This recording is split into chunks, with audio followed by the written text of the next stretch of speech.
should be. Now that I think about it, I'm not sure. I sent Lackner the link.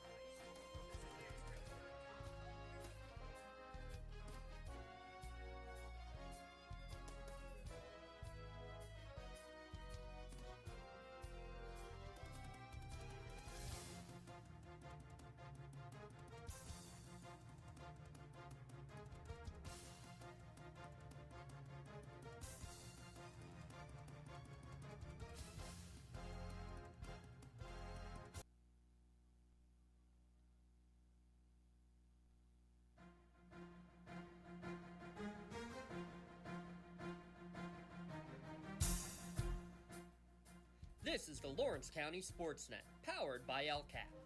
About to bring gold back to Lawrence County. Your home for the County of Champions. And how sweet it is! A state gold medal for the Union Scotties! And the Neshannock Lancers are your 2A softball champions. The trophy lifted high. The 10th seed Union Scotties are WPIAL champions. Not a Cinderella story, a championship story here. And your 2023 WPIAL 2A Girls Champions, the Neshannock Wildcats.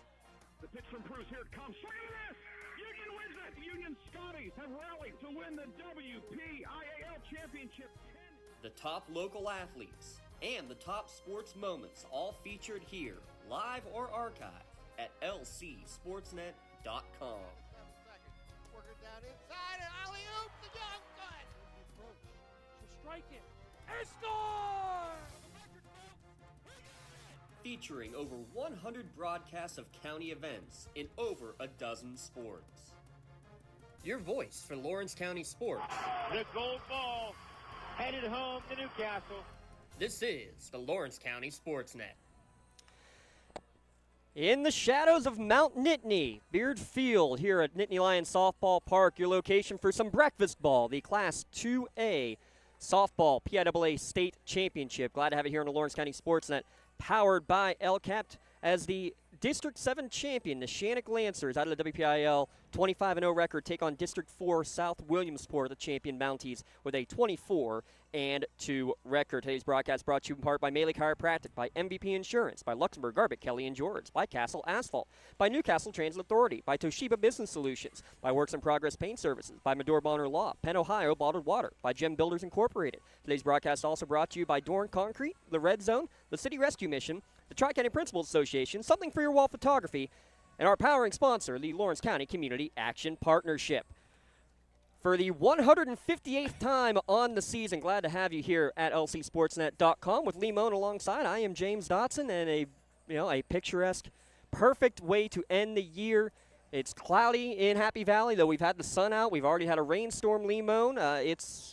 It is what it is here. We've got a little bit of everything, and we're not even to 11 o'clock first pitch yet. I'm hoping that was a storm, because that was just like a brief little downpour for maybe 30 seconds to a minute. That wasn't a lot. So hopefully the worst of everything is going to stay.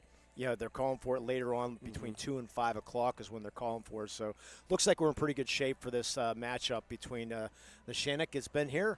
South Williamsport, it's been a while since they've been here. Since 2003. However, Lee, this team, though, not unfamiliar to the to the big stage. Let's just put it that way. The 2019 representatives from the East region in the Little League Softball World Series, this team from South Williamsport. And it's not like, okay, one or two players. No, all 9 in the batting lineup were on that Little League World Series team. And that's impressive. So you can use that as the big stage. I mean, this is going to be nothing to them. This program's been getting built just slowly by Coach Tom O'Malley, which we'll dive into him during the broadcast. But, at the first round they lost 2 years ago. Last year they lost in the semis. This year they get to the state championship. Hopefully, if you're Lawrence County listeners, they'll wait another year to take that next step. But nonetheless, I mean, Tom O'Malley's been just doing a great job building this program up. Yeah, let's talk about the Mounties from South Williamsport first. By the way. Yeah, well, you know what? When you looked it up, some said it was the Mountaineers, but we're going with the Mounties. I think that's the way it should be. That's the way their social media pages are. So we're going with it as well. they hit the ball. And, I mean, Coach Lash was not afraid to talk about that either. It's like 1 through 9, they swing the bat. In fact, the lowest batting average is in the bottom 2 in the order at 284 and 267. But you got it at the top, everybody 400 and above through the first 5. And the 6th batter, Sage Larson, she's just under 400, but guess what? She's hitting over 500 in the playoffs, including both home runs in that semifinal victory, a 3-0 win. And as a team, they're hitting 426 Yeah. on the year, which is absolutely insane. And the other jaw-dropping number, 38 home runs as a team. You don't usually see that in 2 years, maybe 3 years, maybe even 4 years for some teams, but 38 home runs as a team. So talking a little bit about Coach O'Malley, he used to be a hitting instructor for the Major League Baseball team, so he knows just a little bit about hitting. So it's hit the ball, it's the same in pretty much every sport. You get just a little different distance from the mounds, but it's same art of hitting, basically. Yeah, it was fun talking to him and to Coach Lash before the game, but especially getting that background. Yes, he was the professional hitting coach for a team in Japan. Yes, he was part of the Japan League as a Major League Baseball player. He was actually the 1995 Japan League MVP and then the World Series MVP, and he's still got the Japanese in his repertoire, but. Just fun talking both him and Coach Lash before the game. Big thanks to the Mounties coaching staff for chatting with us. Yeah. But I think the big key for both these teams is continuity. I mean, these girls are playing with each other over and over again, and we see that with a lot of players who are on the same travel ball team with Neshannock, and a lot of players who are still back from the championship team that was here 2 years ago. But you look at it here, this group of 9 juniors and sophomores in the starting lineup, plus the flex, another sophomore. There are no seniors on this South lineup. Boy, when have we heard that before? God almighty, every game in the playoffs, I swear. It sure seems like, every team, it's one senior, no seniors. Mm-hmm. So there's going to be a lot of cream of the crop teams coming up if everybody sticks together and stays healthy over the next couple of years. Yeah, let's talk about the South Williamsport path to Penn State. 3 shutouts for their pitcher, Elizabeth Schuler, in the District 4 playoffs. 15-0 over Wyalusing, 3-0 over Troy in the semis, and a 2-0 victory over Muncie in the finals. And then a bit of a different route come the state playoffs. They took care of Brandywine Heights 15-3, a come-from-behind victory over Bristol 6-4, and then Redemption beating Bald Eagle 3-0 in the semis, as it was Bald Eagle winning last year in that same matchup. Yeah, so that's the big thing now. So now they're going to get their chance to play for that state championship here for today. Let's flip the script and talk about these undefeated Neshannock Lancers again with 73 wins in their last 74 games. You can say redemption on their side too, Lee, because it was the state semis a year ago where they lost to the eventual state champion Everett in a 9-6 game. 9 unearned runs scored by Everett in that game. Why is that number 9 significantly? What does the number 9 runs also mean right now for Neshannock? Go ahead, because you stumped me on that one. That's how many runs they've given up all year long. That's 9. right. Very good. The numbers game, I love it. It is a game of numbers, and Coach Lash is very specific about saying, we don't talk about the numbers because it's the little things that matter, but she was not afraid to toss a couple of numbers out after their 1-0 victory in the state semis against crosstown rival Laurel, including Addie Fry hitting her 500th career strikeout earlier in the state playoffs, over 200 now for the season for the Providence recruit, only a junior as well. But you just look at the fact you have 6 players in this starting lineup who are going to be playing college ball and a 7th who is looking to walk on. I mean, you have pretty good talent. Yes. I mean, juggernaut was a word that was thrown out, and I don't know if we'll go that far, but this is a team that when they're on their game, they are tough to beat. You have to play a perfect game, and you have to hope that Neshannock makes some mistakes, and that's something that they've preached all year long since that semifinal loss a year ago, is the little things, getting the little things done, Lee, and I think they've accomplished that for the most part so far this year. They just have to do it one more time. Yeah, so far they have, because last year's semifinal game is probably by far the worst game I've ever seen Neshannock play. Unfortunately, a rough day the whole way around on the air front, but they've built from that now. Now they're made it to the state championship game here today. And we look at their lineup. I mean, you got to talk about Miley Anderson at the top of this batting order. The junior just committed to Kent a couple of weeks ago.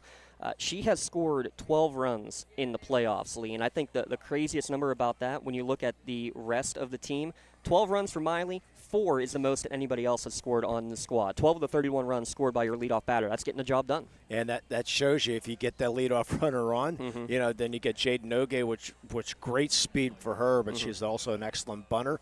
Get her to second, and then you get the big guns behind her. Yeah, Fry, Parad, and Quinn, that 3-4-5, have been absolutely stellar, especially Fry and Parad knocking the runners in. I think this game is going to be in terms of the 1 through 9. I mean, we talked about how 1 through 9 is hitting it so well for South Williamsport. Looking at Neshannock, Gabby Quinn, she's had a bit of a rough playoff in terms of her working. Abigail Measle, only a couple of hits in the playoffs. Kat Nativio at the bottom of the order, 2 for 12, but she's had a couple of huge hits. She had the solo home run in the playoff opener, and her other hit was a rally-sparking 2-run double in the first round of the state playoffs. So timely hitting, and that's what Coach Lash and her staff have really said to us all year long.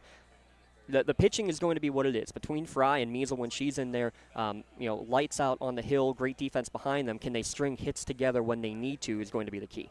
Yeah, without a doubt. Both, you know, when you get to this level, both teams are going to have star pitchers for sure. So who's going to be able to break that trend, that break the pitcher down a little bit here today? What we're going to do is we're going to step aside. We're going to pay a couple bills. We'll come back. We'll have starting lineups, our keys to the game, and first pitch here from Beard Field, Nittany Lions Softball Park. First pitch scheduled for 11:05. We'll be back in a moment. You're listening to the Class 2A Softball Championship here on the Lawrence County SportsNet, powered by LCAT. Thank you for calling Axe. Where can we take you today? To work, to the store, to Grandma's house. Acts can get you there, but it's much more than a ride. It's a joy ride. I'm helping people. I'm getting them out of their house. I'm taking them to their doctors, to the grocery store. They say I'm entertaining. Okay, we laugh, we joke, we sing, we tell stories. They're like family to us. Even if it's the same day, to schedule your joy ride, call Axe today. No two companies create the same way. Toshiba empowers the art of business by uniquely enabling businesses to work with tools designed specifically for them. In a constantly evolving world, business communication must be agile, efficient, and fast. Toshiba is the company that helps you manage it all, from paper to digital to screen and back again. Toshiba, empowering the art of business. When it comes to shopping for insurance, there are thousands of options out there. MVP Insurance proactively shops and compares your policies to find the best coverage and rate. Josh Mathur and David Verratti want to provide you with the level of personalized service that you know that you are the MVP of their agency. They simplify insurance so you can live stress-free. Visit one of the locations in Xenia Leopold or in New Springfield, Ohio. Call MVP for the win. Proud sponsor of the MVP of the game on the Lawrence County SportsNet. Firefly Solar is a proud sponsor of LC SportsNet. From our regional business partnership to our community benefits agreement with local schools, Firefly Solar is dedicated to being an outstanding neighbor and beacon of economic support for the Lawrence County community. Let's create a stronger energy infrastructure while preserving the agricultural beauty of Lawrence County. Visit fireflysolarpa.com for more info about the Firefly Solar project. Firefly Solar, creating a brighter future in Lawrence County. Castle Asphalt and Construction is driven to provide quality, cost-efficient pavement-related services to Western Pennsylvania. Every paving or construction service at Castle Asphalt begins with a thorough site inspection of the area to allow their team of professionals to become familiar with the unique conditions of your home or business. Once the site inspection is complete, Castle Asphalt provides you with a detailed plan of the design, cost, materials, and time of completion, so you know exactly what to expect during your construction. Visit castleasphalt.com to request a quote for your next project and make your dream design come to fruition.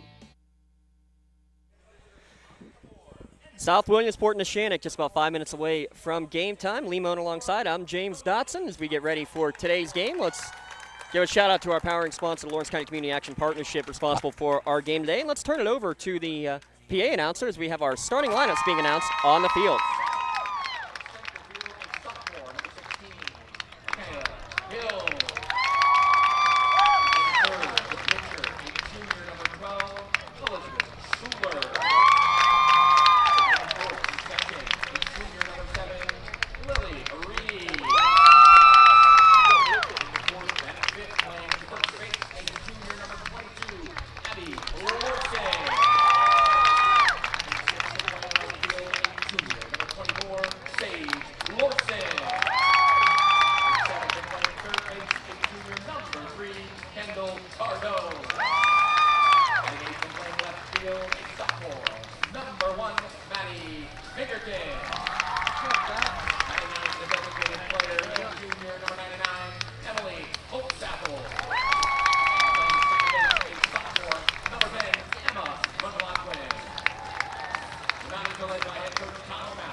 And now, let's meet the home team on the scoreboard this morning from District 7, entering with a record of 26-0, the Lancers of Neshannock High School. Leading off and playing left field is junior number 5, Miley Anderson. And second, and playing center field is sophomore number 1, Jaden Nogue. And third, and pitching, a junior number 8, Addison Fry. And fourth, and catching, a senior number 14, Gabby Pira. And in fifth, and playing third base, a junior number 24, Gabby Wynn. And sixth, and playing first base, a senior number 4, Abigail Diesel. Seventh, and playing shortstop, a freshman, number 21, Callie Biondi.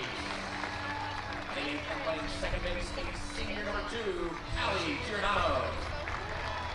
And batting ninth and playing right field is junior number 7, Catherine Nativio. The Lancers are led by head coach Jackie Lash, assisted by Patty Nogue, Kit Lash, and Kylie Piper. Our umpires in this morning's game are Donald Moss, J. Scott Gable, Leslie Miller, and Jason Dorothy. So there are your starting lineups, again brought to you by Dorn Concrete. As we get ready for today's national anthem, we're going to step aside one more time. We'll come back with first pitch here from Beard Field, Neshannock, and South Williamsport when we return on the Lawrence County SportsNet, powered by LCAP. Whether you're hosting a big party, it's family dinner night, or you just need a place to go and watch the big game, the Crane Room Grill is the place to be. Need that something special for your upcoming event? Ask about the CR Brewing Company's custom brewing options to give your big day that personalized touch that your guests will never forget. Visit craneroom.com to see their full menu, or call in your takeout order now at 724-656-1553. The Crane Room Grill and CR Brewing Company, a winning combination. Tired of gasoline costs? Why drive? Let the Newcastle Transit Authority take you where you want to go. Serving the city of Newcastle and stops throughout Lawrence County, as well as weekday service to Pittsburgh. Public transportation just makes sense. Why drive when you can relax and ride? For more information or for route schedules, log on to newcastletransit.org. The Newcastle Transit Authority, going your way. And remember, senior citizens ride free. Does your blue...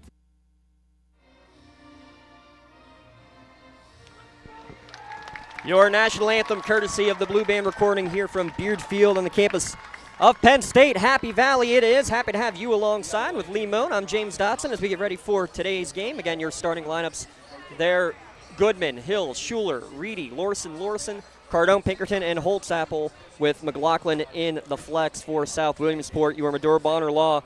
Defensive alignment for Neshannock will have Miley Anderson left to right in the outfield with Anderson, Nogue, and Nativio. Left side of the infield, Gabby Quinn, Callie Biondi, Ali Giordano, the second baseman, Abby Measle at first base, Gabby Parad behind the dish for Addie Fry, the junior right-handed pitcher, 18-0 on the season, 529 career strikeouts on the year, and barely has an ERA on the season. Again, 9 total runs allowed by both of the pitchers combined between Fry and Measle this season. Should be a fun one, as we're sitting right behind the South Williamsport fans here today. So if you hear cheering, it's not good. If you're a Lawrence County fan, Yeah. we do want to thank the Mounties who are listening in as well, great, Mounties fans from South Williamsport, though I'm pretty sure there's not many listening back home in Lawrence County or here, because it is a packed house. Lots of blue in front of us, lots of white for the whiteout on the Neshannock side as well. Yeah, it's great to see for an 11 o'clock game on a Friday to be able to see this kind of a crowd. What a great I love the facilities here, because you can go right down the road a little bit, and you get the baseball, the playoffs going here for the second day in a row too. So it's just a great venue here at Penn State. And you also have lacrosse and volleyball that's going to have championships coming up here over the weekend as well, right? Yep, Shaler's going to be representing in the East or the West, and along with Meadville. That's right. Representing District 10. Speaking of Lawrence County, that semifinal game was at Shenango, actually. Yeah, I saw this past that. week. Yeah, I saw that. Let's take a look at our umpires real quick. Donald Moss behind the dish, Scott Cable, Leslie Miller, and Jason Durfree from right to left, first base, second base, and third base. As Neshannock is the home team, no coin toss necessary, as we will, of course, joke about that over the course of today's game. But we're ready to go here for our first pitch delivery. brought to you by Penn, Ohio Bottled Water, and we're glad that we are not having to get any more water here, as we've already had a rain shower this morning. Fry winds and delivers. First pitch swing, and this one's lifted towards left center field, but Anderson's going to settle under it and make the catch for the first out of the inning. 1 pitch, 1 out here in the top of the first inning as Gianna Goodman flies out. Well, that's a surprise there. Just get the first swing out of the way and drove it there. And Coach Lash said you need to keep that ball low because they love to hit that middle to high fastball. So she's going to Abby Fry's going to really be careful where she places that ball here today. That brings up Micaiah Hills. That's huge to get that Goodman out, though. How about 10 triples on the season for Goodman? Swing and a miss for strike one to Hills. Yeah, it was kind of funny when talking to the coaching staff because Goodman, her stolen base record from last year, had no chance this year because she had too many doubles and triples. This one popped up on the 0-1 on the infield to the right side. Right on the foul line is the third baseman, Quinn. She'll make the catch in fair territory for the second out. 2 up, 2 down here in the top of the first inning. So 2 quick outs. You love to see it here from Neshannock. Kind of interesting. We thought that could be the case on the South Williamsport side because Elizabeth Schuler, who's coming to bat, she had 70 pitches thrown in that state semifinal game. A pitch to contact hurler for sure. Not nearly the strikeout numbers that you see for Addie Fry. First pitch to Schuler. She takes, misses outside for ball 1. Yeah, 205 strikeouts, just about twice as many. Schuler with 114 for her on the year. Yeah, Schuler was the 2023 Sun Gazette Player of the Year last year. Only a junior, and again, no seniors in the lineup. She's hitting .494 to lead the team, and she gets the first hit of the game. Going the other way with that one, Lee, for the first base runner of today's contest. So a good sign for South Williamsport, hitting the ball early. Mm-hmm. Well, last year in the state championship, only 3 strikeouts for Addie Fry. I mean, she averages just about 10 per game on the season this year. Lily Reedy now to the plate. Let's see, will we get a courtesy runner? No, it looks like Schuler will be running for herself. And again, that was a ball that was elevated, though, Lee. That's the point of contention. This one, though, hit on the ground. Great play by the third baseman going to her glove hand side. Quinn makes the play, throw over to first base to end the inning. 5-3. Leaves a runner on base through the top of the first inning. South Williamsport 0, Neshannock coming up to bat. So let's flip the script and take a look at the Neshannock starting lineup again.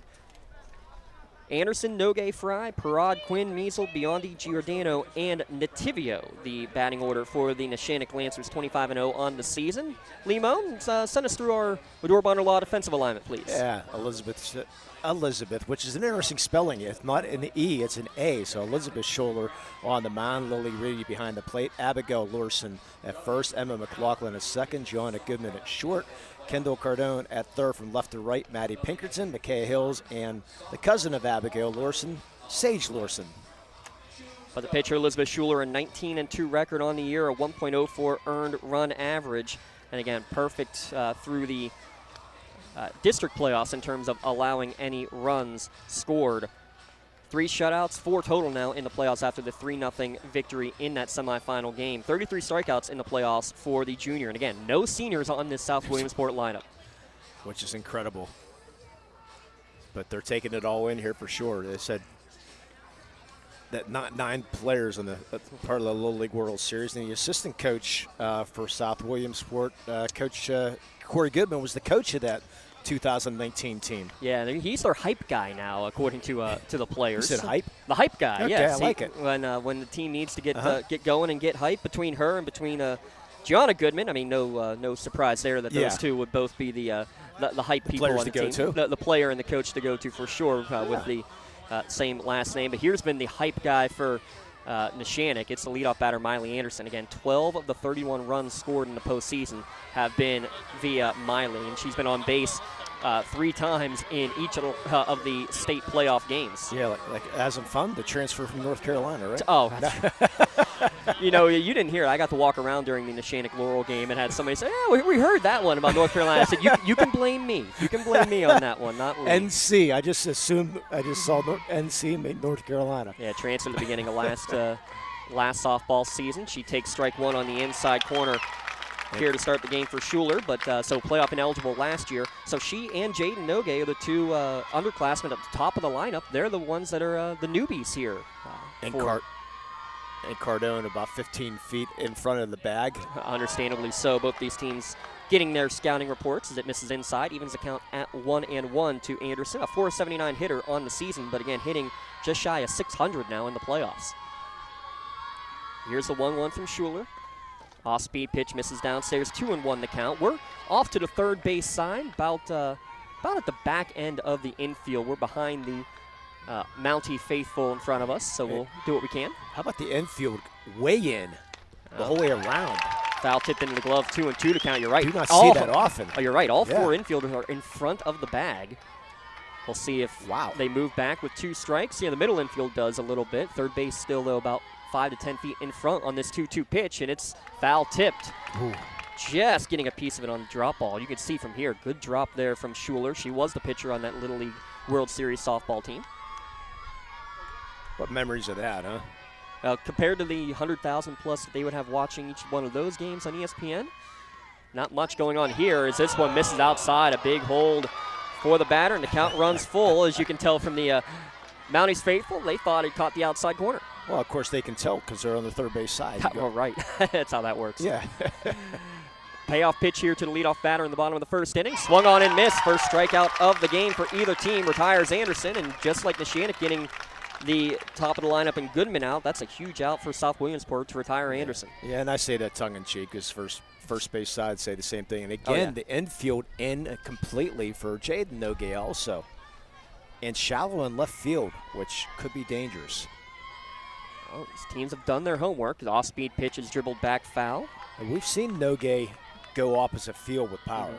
Not home run power, but power. Now, both Anderson and Nogay have home run power. 2 homers on the year for Anderson, 1 for Nogay. Obviously, the big power in the middle of the lineup. Fry with 6, Gabby Quinn with 5. Dingers on the season. The 0-1 pitch. Change up. Great off speed, and she's mixing her velocities early on. 0-2 the count. Yeah, I'm sure we had a lot of South Williamsport faithful tuning in and coaches tuning into our last semifinal broadcast.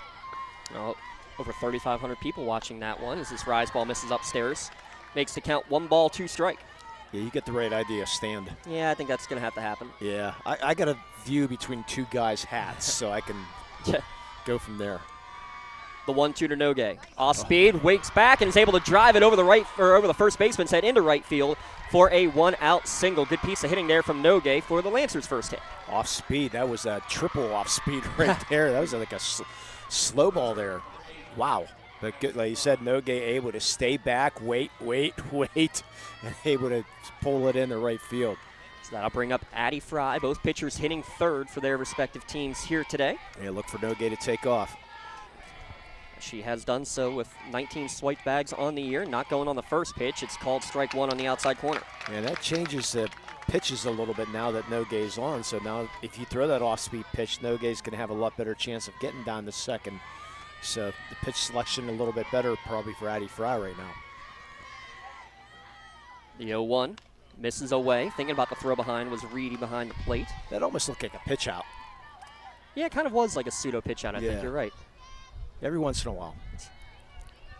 Every once in a while, what? Did you get something correct? Correct. Here's the 1-1 to Fry. Misses upstairs, makes the count 2-1. Fry, who leads the team in average, RBIs, and here's a stat I love from both of these pitchers. Only 5 times has Fry struck out all year. Yes. On the other side, Schuler, only 3 times. That's incredible. You mentioned Addie Fry heading to Providence. 2-1 to count to her as this one catches the top of the zone, evens the count at 2-2. Yeah, she was the player of the year for the Trip Live high school player of the year last year. So we got 2 players of the year going at it right now. The 2-2 is fouled off of the leg of Fry. Count will remain 2-2. We'll kind of keep track of that. Neshannock has been very good about fouling off and wasting those 2-strike pitches. They had double-digit foul offs with 2 strikes against Sagertown in the quarterfinals.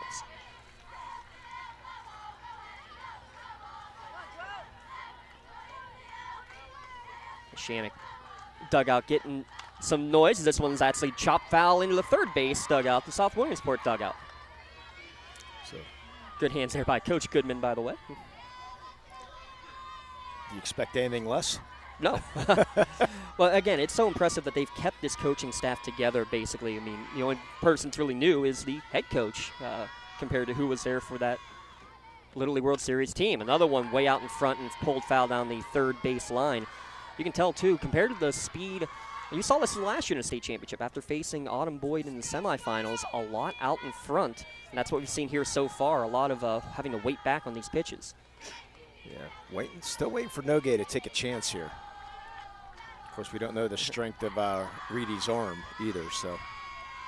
2-2 again, misses down and away, and the count runs full. Good eye. Fry, as you mentioned, heading to Providence, not next year, but after her senior campaign. Gonna be a Friar. Gabby Perrott in the on-deck circle, Gabby Quinn in the hole. She's also committed to as a junior. She and Anderson, as this is the third pitch fouled back and out of play. Yeah, I like the coincidence. A Fry going to be a Friar. That is very true. I never even put that two and two together. I'm sure it went into her decision. Oh, I'm sure. Yeah. Speaking of decisions, volunteer assistant Erilyn Nogay graduated last year. She's got decisions to make now. She has entered the transfer portal. Yeah, unfortunately, the whole staff leaving Bowling Green.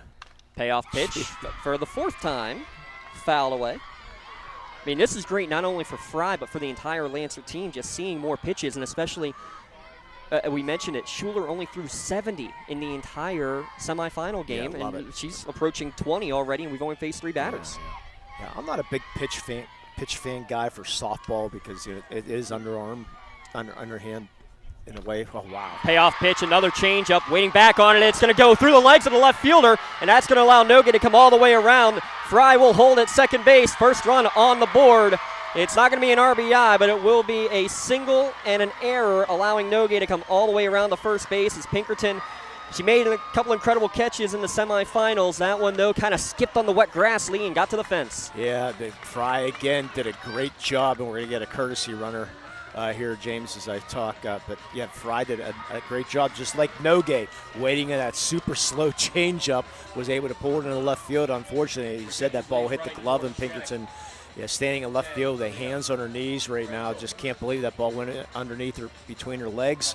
But as soon as that went by, you knew Nogay was scoring. Well, Coach Lash talked about it when she talked to us before the game. Lee was got to strike quickly, got to strike early. They did it as the away team in the semis, striking in the top of the first inning. This time as the home team, getting through the first frame and now getting the first run on the board. And that should be Elena Frangel out there being the courtesy runner. Yeah, as she was 2 years ago as the courtesy runner for the pitcher Fry, as Gabby Perrott now to the plate. First pitch to her, misses upstairs for ball 1. Perrott heading to Ashland, as is Abigail Measle, who's now in the hole. Yeah, Elena Frangel. No Henry sighting today. That you know of. Yeah, yeah, he's probably listening, though.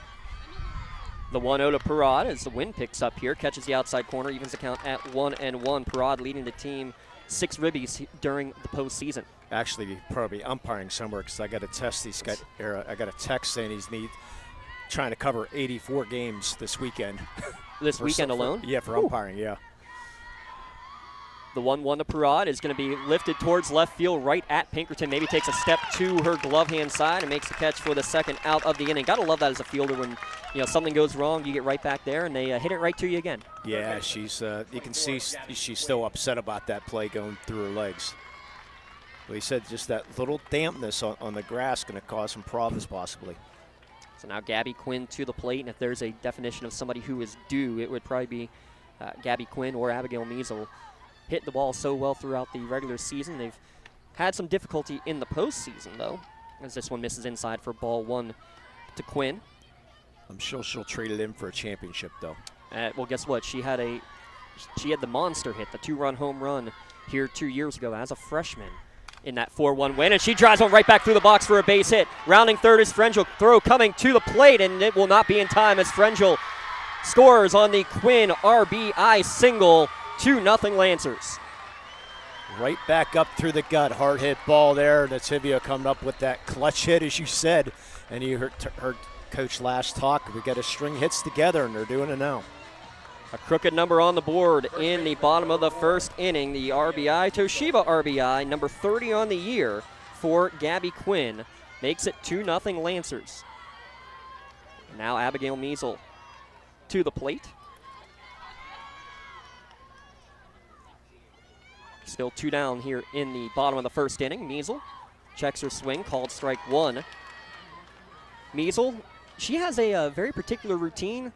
Gets the pregame Sheets meal, Lee, and wasn't sure if they'd have time this morning to get to a Sheets or not, so she made sure she got it before they got on the bus yesterday. There's enough Sheets around here. You'd think she'd be able to get there.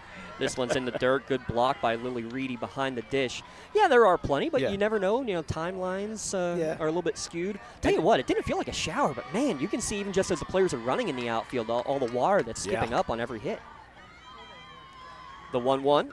Swing and foul, tipped back to the screen. Count now 1-2. Do you know her particular meal with Sheets? Or no, I didn't. I should have asked Dad what the meal was, but right. she has, very particular. I want to give a shout out too. They all got little care packages, loofahs and shampoo and soap and stuff before they left on the bus ride yesterday as well, courtesy of the softball boosters. This one's popped up into no man's land behind second base. Coming in and making a basket catch is the center fielder, Micaiah Hills. Makes a catch to end the threat, but a big first inning, 3 hits and 2 runs across the board. There was also an error and a runner left stranded on base. We've played 1 inning here from Nittany Lions Softball Park. It's a 2-0 Neshannock lead. Back in a moment on the Lawrence County SportsNet, powered by LCAP. Tired of gas? Does your blueprint not match the vision of your building project? Not with Creative Edge Architecture.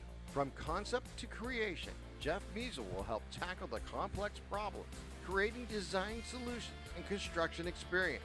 Creative Edge gives you the edge design and construction meet. In workers' compensation, my clients are oftentimes not receiving their wage loss. They're not receiving their medical expenses. LGKG, they come to us so that we can put them in a position to pay their bills. If we're keeping our promises, our clients are getting the justice they deserve. Right now, someone very special needs your help. This is Jack Lynn, CEO of City Rescue Mission. No one is beyond God's love and care. One person's life can affect another. Though you may never meet this person, you can make a difference in his or her life. Hurting men and women in our community desperately need food, shelter, and physical and spiritual care. Some are struggling with abuse and addiction. They feel alone, unloved, and forgotten. Individual, caring people provide their hope. You can help change the lives of men, women, and children. Visit cityrescuemission.org and help us today. Strike first was one of the keys of the game for us. What are some of the other works in progress keys to the game here for today, Lee? We'll get to that after the first pitch here to Abby Lawson in the top of the second inning. She swings and misses on an off-speed pitch in the dirt. Well, Neshannock did it. Their key to the game right there. Jump on them early and string hits together, and that's exactly what they've done for South Williamsport. I mean, you just got to see some pitches from Addie Fry right now. Stay patient. You got to pick the best pitch you can to be able to drive something in the field. But they had to play the nerves maybe a little bit, possibly first time being here. You got to calm those nerves down a little bit too. Yeah, only 6 pitches in the first inning thrown by Addie Fry. 0-2 count here, misses outside, makes it 1-2. Hey, can we give our shout out now to Mr. John Yerge tuning in? Absolutely. Unfortunately, Mr. Yerge, we can't give a Shawsey toss because apparently no 50-50 here today. Yeah, no Shawsey toss. That's a bummer. The 1-2 misses up and in to Abby Lawson, her cousin Sage in the on-deck circle. Yeah, Abigail, part of the volleyball team at South Williamsport. One of 6 players in the starting lineup that has a home run on the season. Actually, they all have multiple home runs. This one's fouled into the screen. Count will remain 2-2, and I think this is a key right here. There are going to be as many pitches in this at-bat to Abby Lawson leading off the second inning as they saw as a team as a whole in the first. Yeah, I was doing some research and saw that Williamsport won some softball trophies, but not the same school. Right. South Williamsport does have they do have one state championship in their belt. This misses outside, and the count runs full here in the top of the second inning. Yeah, you mentioned 2003. They lost also in 1998 and 1989 to South Williamsport. Yeah, but the champions in 03 last time that they were here. As Coach gives the call, Coach Lash gives the call in and gets a called strike 3. Throws her on the inside corner. First strikeout of the game, and that's number 206 on the year for Fry. Yeah, you don't say that too often. First strikeout after 5 batters. Usually it's a couple there, but so good job there for Fry coming out. Now here's the hot bat, though, in Sage Lawson. Again, 2 home runs in the semifinal. A 1-run home run in the 5th, and then a 2-run shot for the Insurance, and she chases one out of the zone up high for strike 1. Yeah, interesting. Cousins. Yeah. Well, you know what? I remember having to deal with that. We had the Borellis when I played. Joey and Tony Cousins, not brothers, as they were misidentified many a time. Swing and a miss for strike 2. Well, you see same last names on rosters. You just assume and put things together, but that's why we do our best to ask, is it not? Try to get the right information out there. Yeah, plenty of it given by both the South Williamsport staff. And this one's fouled back towards the dorm construction behind the stadium. Boy, how about center fielder Jaden Noge? She is extremely deep in center field. 220, by the way. Straightaway center field, 200 down the lines. And she is playing at about 200, only maybe 5 or 10 feet in front of the track at best. Don't usually see her playing that deep. But both those home runs came to deep center field at Lock Haven in the semifinals, as this one misses high and away. So the Lawsons doing a good job of seeing pitches here, much like Neshannock did. They drew 31 pitches in that first inning, by the way, Lee.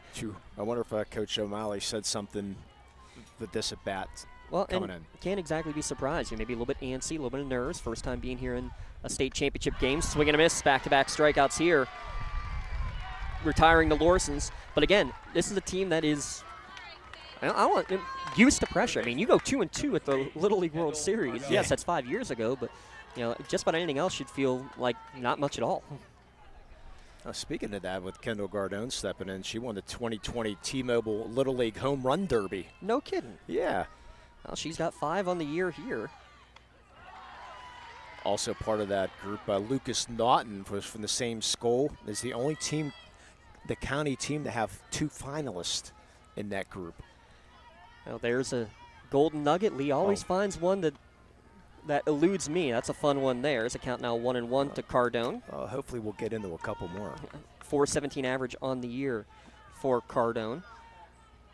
They, like Neshannock, 3 straight district titles. Swing and miss for strike 2. Count now 1-2. Yeah, first team in school history to win 3 consecutive. Impressive work for this Mounties team at trying to build up a dynasty. And again, they're going to have everybody back next year. No seniors on the roster. Nobody on base in this inning. Swing and a miss, strike 3. Fry strikes out the side in order to end the inning. Still 2-0 Neshannock. Back in a moment. It's Lawrence County SportsNet, powered by LCAP. Families live safer and healthier with the quality work you do. It's rewarding in more ways than one. Call LCAP's Department of Healthy Homes today. For 20 years, Melee Chiropractic has treated athletes of all ages to help them get safely back to the top of their game. Melee Chiropractic has 3 full-time doctors in their office, and all 3 are former area athletes who have had to battle injuries throughout their careers.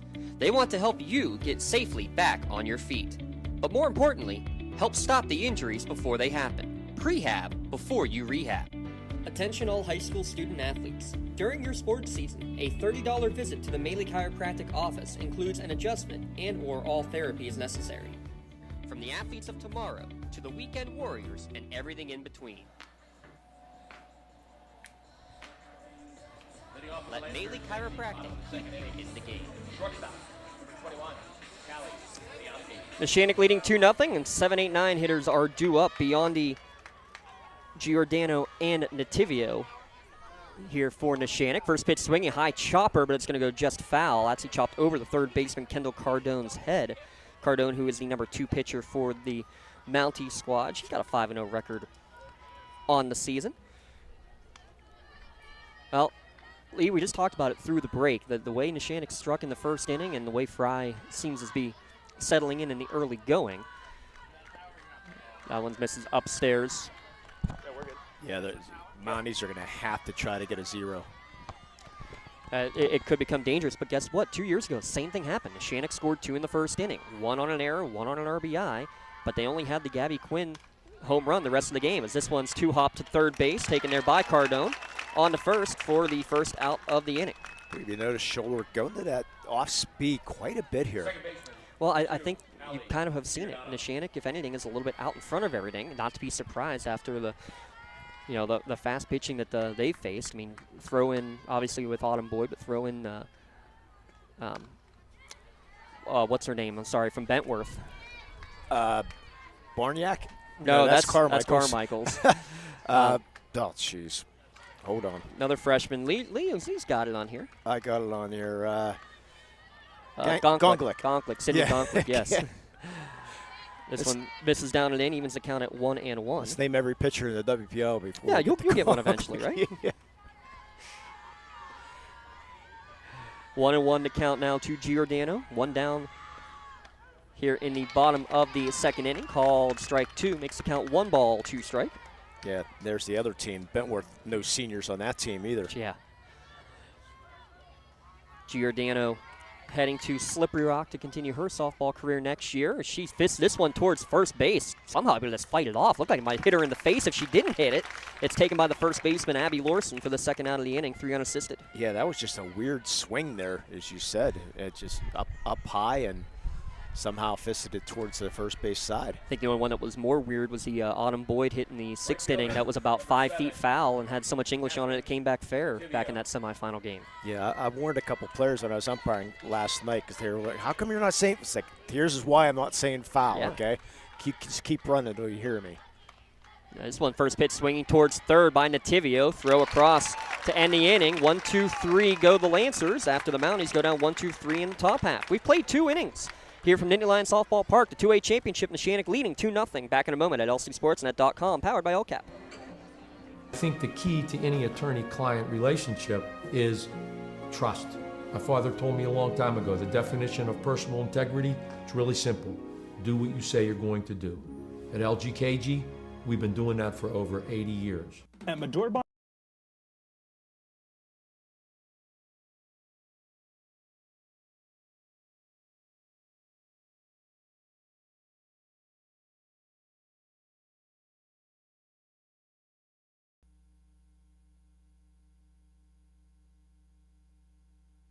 All right, we believe we are back. They just came and unplugged us out here down the left field line. I apologize, folks, but this is why we need to be in a booth, and we were not placed in a booth for today's contest. And nonetheless, we are through 2 innings of play with a 2-0 Neshannock advantage. There's my Shawsy moment. I did everything but throw the equipment there, Lee. Well, you threw something there, but at least it wasn't at me. The day is still young. 8-9 hitters due up here as we go to the top of the 3rd inning. Yeah, Maddie Pinkerton, part of the basketball team, leads things off. This is our Melee chiropractic inning. Good swing and a miss there by Pinkerton. Yeah, quickly up 0-2 is Fry. I'll let you settle back in. Yeah, help me out. I am. Appreciate it. Yeah, you hate that. We always called that the Jim Turner Award at North Allegheny when you get unplugged. Next pitch just a little outside. Make sure that we are still officially on the air. Oh, I got you covered. Appreciate right it. now, count 1-2 to Pinkerton, 2-0 Neshannock here in the top of the 3rd inning.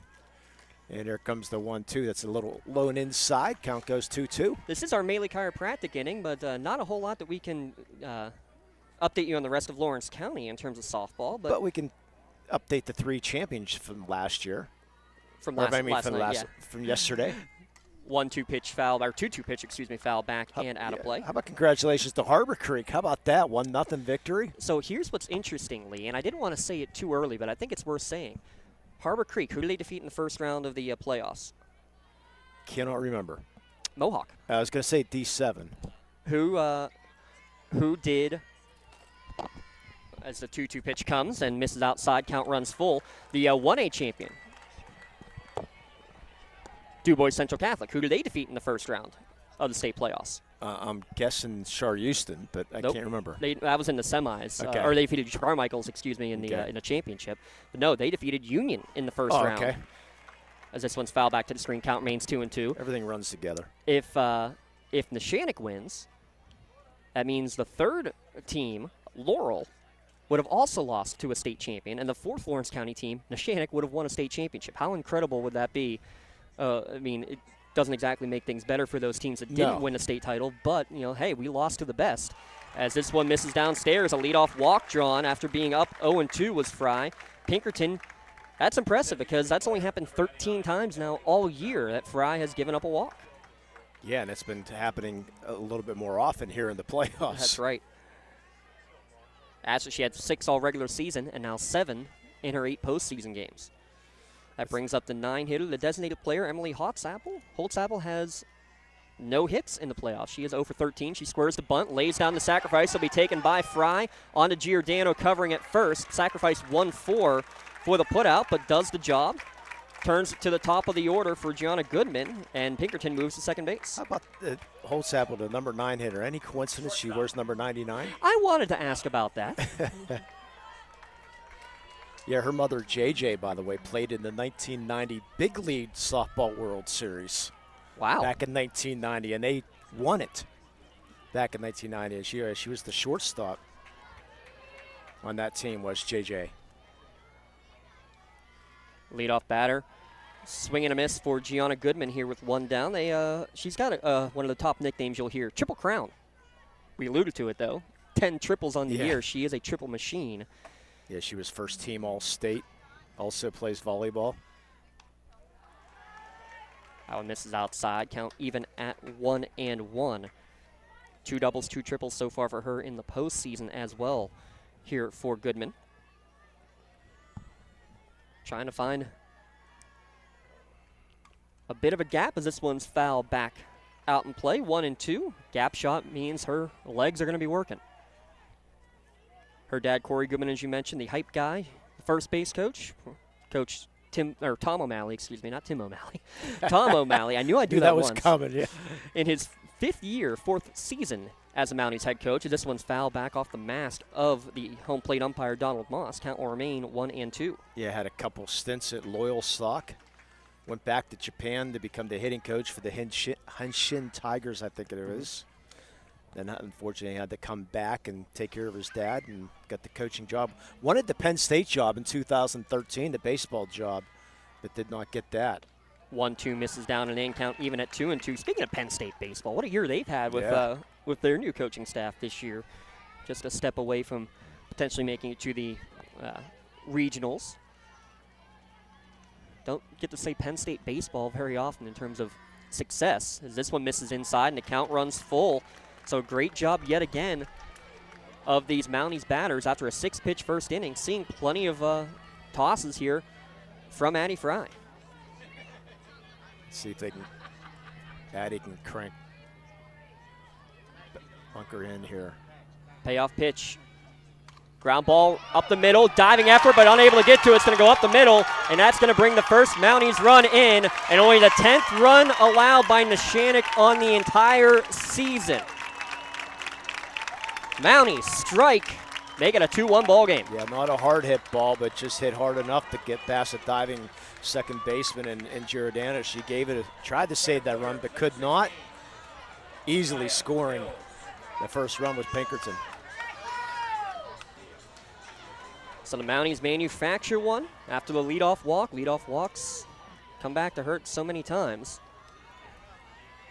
But again, only the 10th run all season that Neshannock has allowed, and no surprise that you're going to see this South Williamsport team swinging the bat. They all swing the bat so well. That's the 14th RBI for the leadoff batter. Here's Micaiah Hills swinging a miss for strike 1. She's got 26 of her own.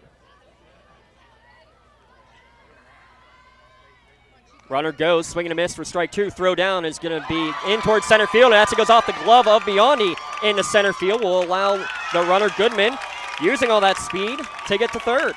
So stolen base, and then have to call what, E2 to allow her to go to third base. Yeah, I'd say E2 because Biondi stretched to reach that. Unfortunately, couldn't come up with that, and she's holding.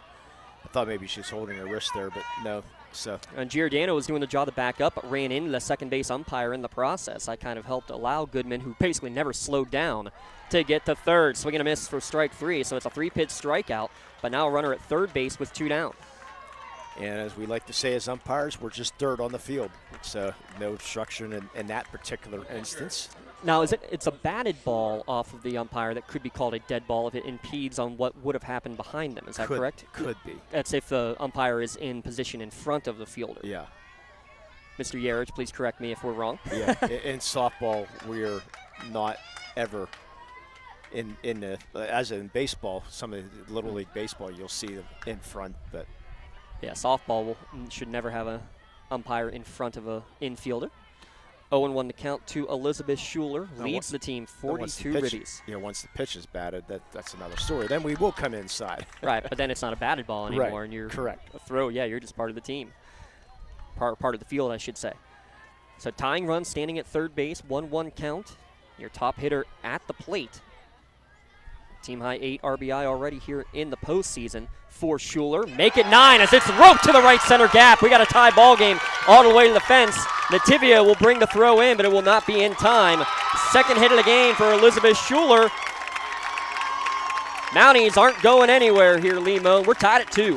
What did we say going into the bottom of the second, James? What did you say? Yes, going into the bottom of the second. So important that they had to put up a 0 because, I mean, it felt like all the momentum going from Neshannock. And guess what? Schuler went out, put up the zeros along with the team, put up the zeros, and now Schuler getting the tying run on. So great job here by South Williamsport tying this game. The catcher, number 7. You knew that the Mounties were not going to go away. They weren't going to be intimidated. A couple of hard hit balls, especially by Schuler. That RBI double, her 7th double of the year. And now she stands in scoring position for the cleanup hitter in Lily Reedy. And I'll tell you what, Lee, first hit was down in the zone, but that one, again, elevated. And Coach Lash talked to us before the game that that's going to be the key. Got to keep the ball down against these Mountie hitters. Reedy watches this one for strike one, evens the count at 1-1. Reedy hitting .486 on the year. Well, when your head coach was a hitting coach and hit in major leagues and was an all-star in Japan, I mean, he knows everything, all the ins and outs about hitting. So it's taught these players well. Swing and a miss for strike 2, and he basically said it like, yeah, there's a little bit of a learning curve when you move from 90 feet to 60 feet. That's the big change. It's just the pace of the game feet. For the pitching. Yeah, 60 to 43, but stick, glove, ball, it's all the same thing. Swing the bat, put the ball in play, make the plays on defense. Swing and a miss for strike 3 to end the inning. 5th strikeout of the game for Fry, but South Williamsport gets the damage done. 2 runs scored in the inning on 2 hits and a walk. 1 runner left stranded on the bags. We head to the bottom of the 3rd inning here with a 2-2 game in the Class 2A Championship. This is our Melee Minute, brought to you by Melee Chiropractic. The 3 games yesterday, Lee Moan. And then how about Thomas Jefferson last night walking it off in the 8th inning? What a run for them, for the Thomas Jefferson. And then, unfortunately, on our side, with Carmichael's, making a tough loss to DuBois Central Catholic. But it was at the Harbor Creek game that they won that 1-0. Their pitcher in the 9th inning? Yeah, I can't remember who they played. Pitson, I think it was? Yes, Pitson. Yeah, 21 strikeouts in that game and still lost, which is incredible. Yes. How about that Thomas Jefferson team, though? They were the 10 seed in the WPIAL tournament. So just to put that in perspective, imagine Union football last year after being the 10 seed in the WPIAL championships and then making all the way to the state tournament. Imagine they win that game against Steel High. That's the basically the equivalent of what the Thomas Jefferson girls did last night. Yeah, what a great run. Union was on the quote-unquote eastern half of the bracket this year as well. So now let's see how Union, now you got me saying Union, how Neshannock responds as we're tied 2-2 going to the bottom of the 3rd inning, and it's the leadoff batter in Miley Anderson. Well, I'm sure Union's tuned in, as like most of Lawrence County is.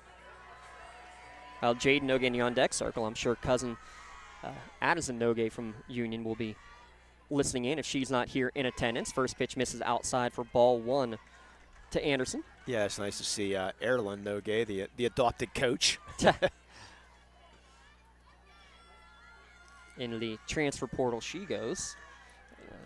Decommitting from Bowling Green after her freshman years. This one swung on a miss, even the count at 1-1. Again, field in the whole way around. It was nice to talk to Erlyn before the game, though. Lee said she's already got a few calls and trying to figure out what she'll end up doing, but no rush on figuring that one out quite yet. Nogue, she fooled me. I think it was last year or a couple years ago when Leah was on the team. This one misses upstairs, evens the count at 2-2. What was it? You interviewed her the whole way? Yeah, I was having a conversation with her and talking to her and calling her in the Leah, and she was just grinning and smiling and answering the questions. And I walked away. It's like, that's the Leah. 2 balls, 2 strikes. Anderson swinging a miss. We'll talk about something that doesn't happen often. 7 strikeouts all year coming in today's game. Second time she's gone down on strikes today. And there was the key. That's another key to the game. I should have mentioned her off the bases, and so far getting it done.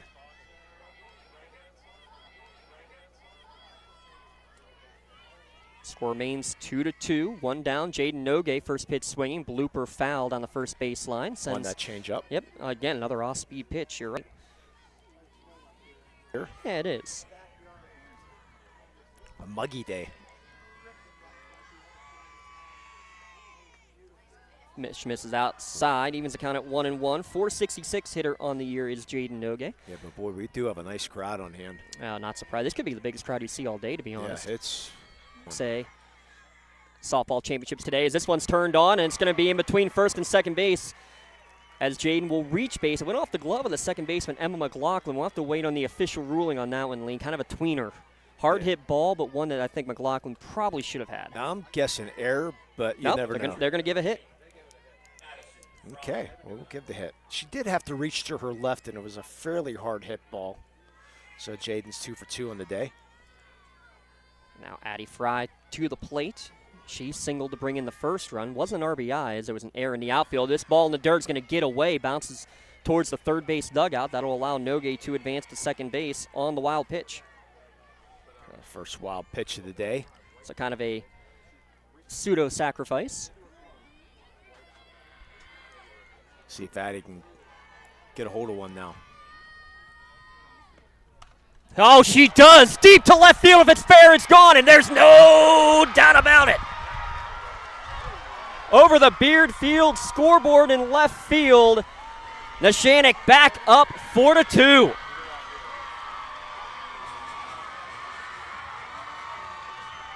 Maddie Pinkerton did not even move.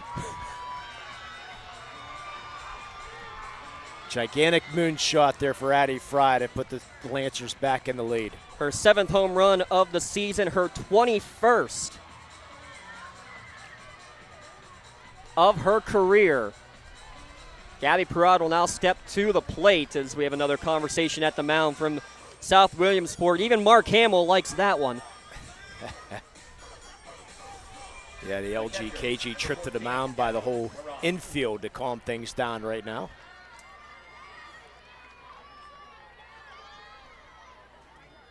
Now back to the action with Perrott at the dish. Cleanup hitter. She's got a couple of home runs on the year. Watches the first pitch miss.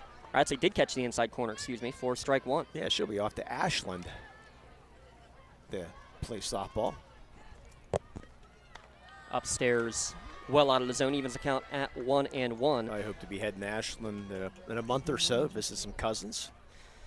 Perrott hitting .476 in the postseason. The senior catcher fouls this one off, makes it count 1-2. Good job by Schuler to come back and come right at the heart of this Neshannock order. Well, you like those no-doubt home runs. From our angle, couldn't tell if it was going to stay fair at first off the bat or if it was hooking foul. With that ball, she kept her hands inside of it, Lee, and that ball traveled and traveled far.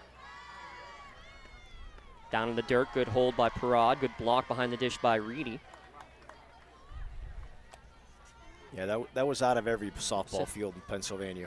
I think the only ball I've seen hit further than that was by Fry earlier this year against Laurel. And same thing, the left fielder in that game hardly moved at all. As this one's drilled down the third base line, but foul. Bounces into the bullpen here down the left field line. I don't have the name, but I did a North Allegheny Cannon McMillan game, and Cannon McMillan player hit one into the playing surface, over the left field and into the practice fields behind the softball field. So that would be compares to me. Long pause, and Perrott will request time. With the rain earlier, we do have technical glitches that could be happening here. We've already had the power turned off on us once out here.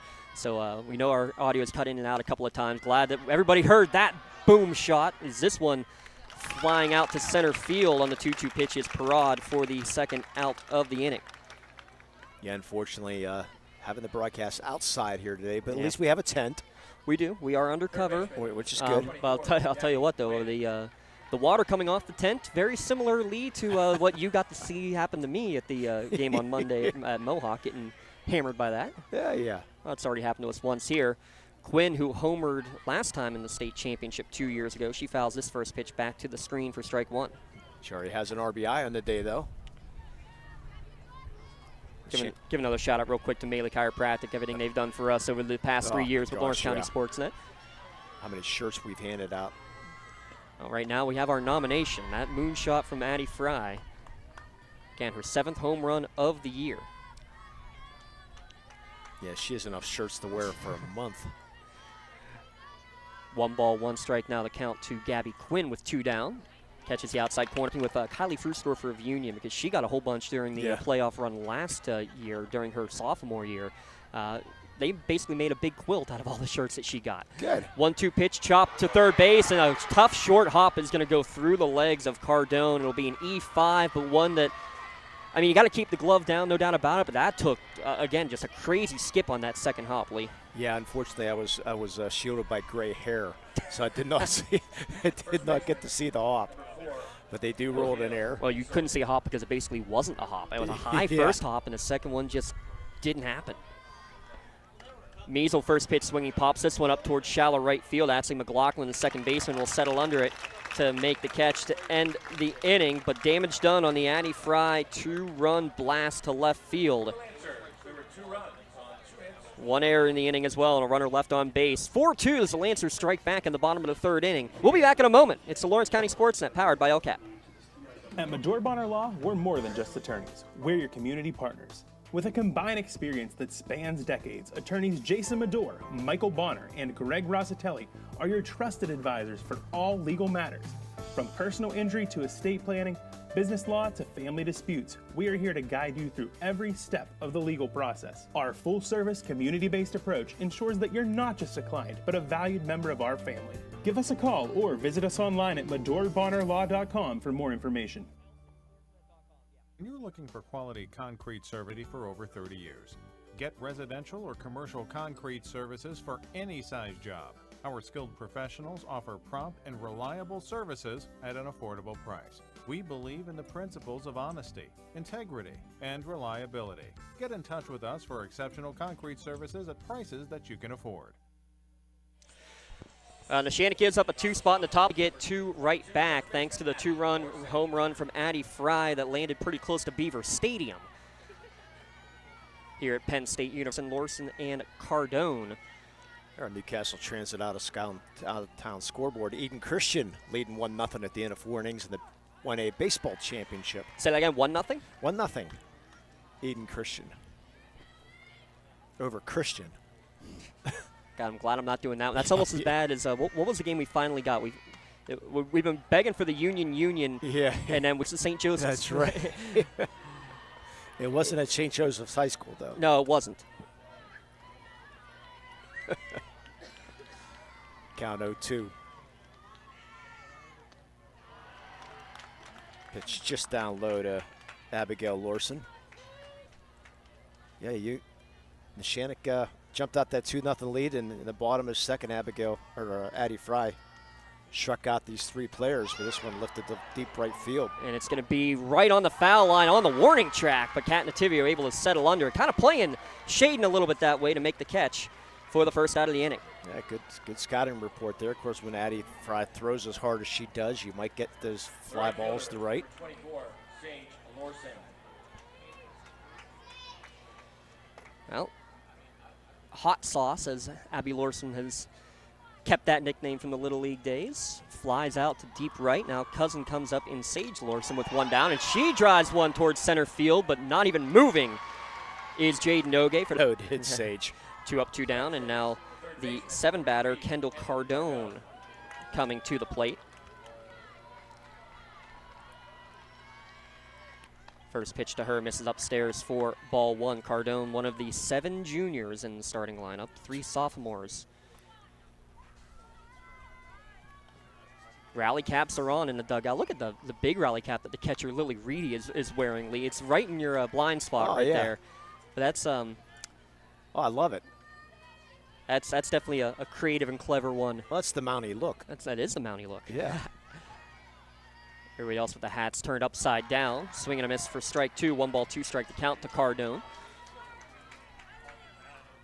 Yeah, I do like that big rally cap. That's good. 1 ball, 2 strike the count. Swing and just foul tipping it there was Cardone back to the screen. So now we talked about Neshannock foul tipping a lot of 2-strike balls, wasting a lot of those 2-strike pitches. Now we're seeing South Williamsport starting to do the same thing. 4th time that they've done a 2-strike foul ball.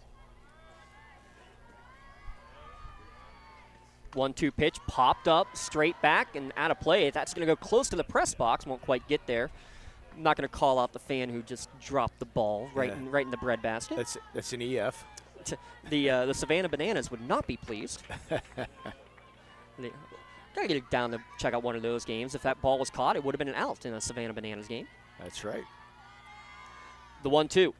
Called strike 3, froze her down at the knee. Second time Cardone has gone down by a strikeout. 6th strikeout of the game for Fry.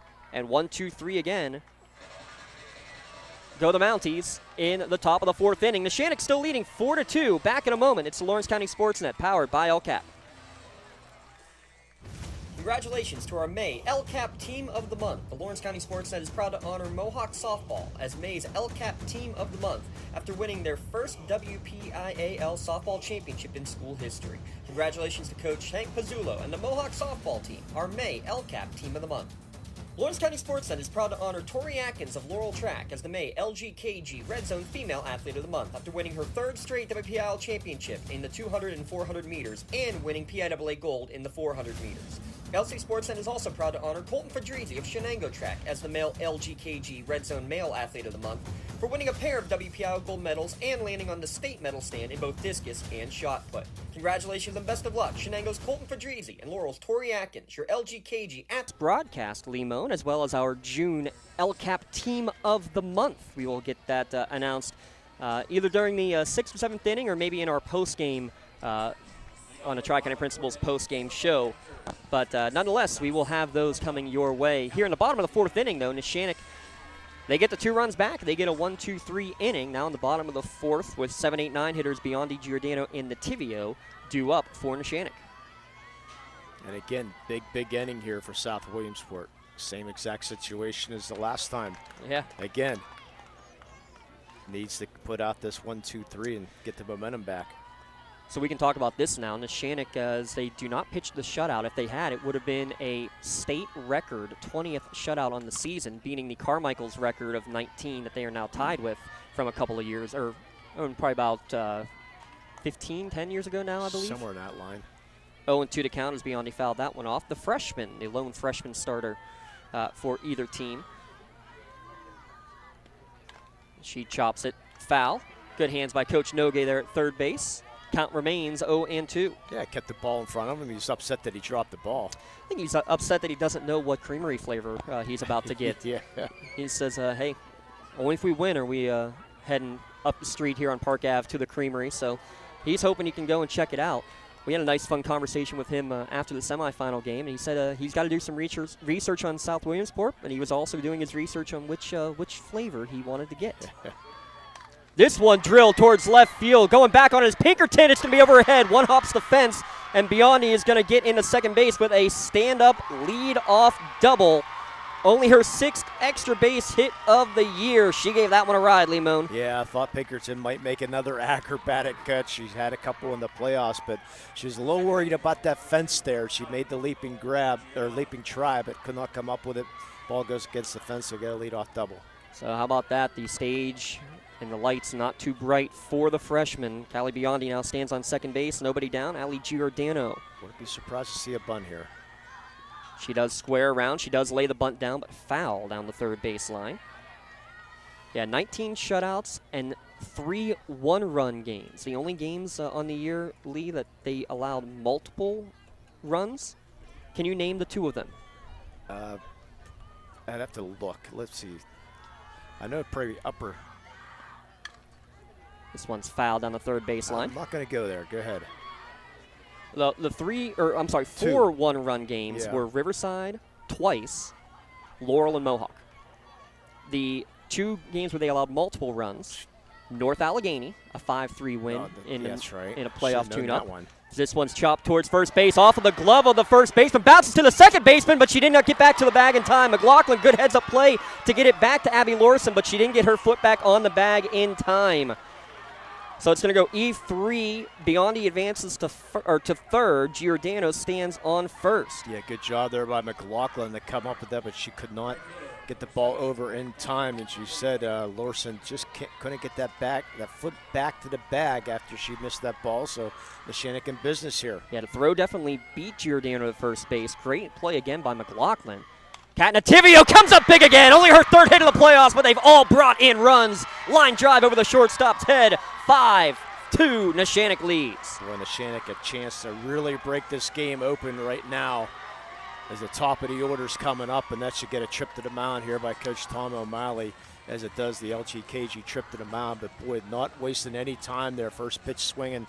Nativio drove that hard ball in the left field, and boy, this is do or die time now for South Williamsport. Lee, we talked about it. Somebody who struggled through the postseason was going to come up clutch, and it has been Kat Nativio. Catherine has done it over and over and over again. Only 3 hits. She is now 3 for 14 in the playoffs, but all 3 hits have been big. Solo home run, her first home run of the year, driving in the first run of the playoffs when they were down 1-0 against Riverside. It's the only time they trailed all postseason, Lee. And then the big 2-out, 2-run double in the first round of the state playoffs. Clutch, I believe, is the new nickname. Cat Clutch Nativio makes it 5-2. Yeah, keep this in mind, too. That was the second trip to the mound for Coach O'Malley. It was only the first. It was just a team conference the last time earlier. Yeah, I thought he took a trip to the mound earlier after that in that second when they scored 2 runs before. Ooh, maybe. We'll have to get confirmation on that as Anderson squares the bunt, pulls back, but called strike at the letters. Well, you're allowed 3.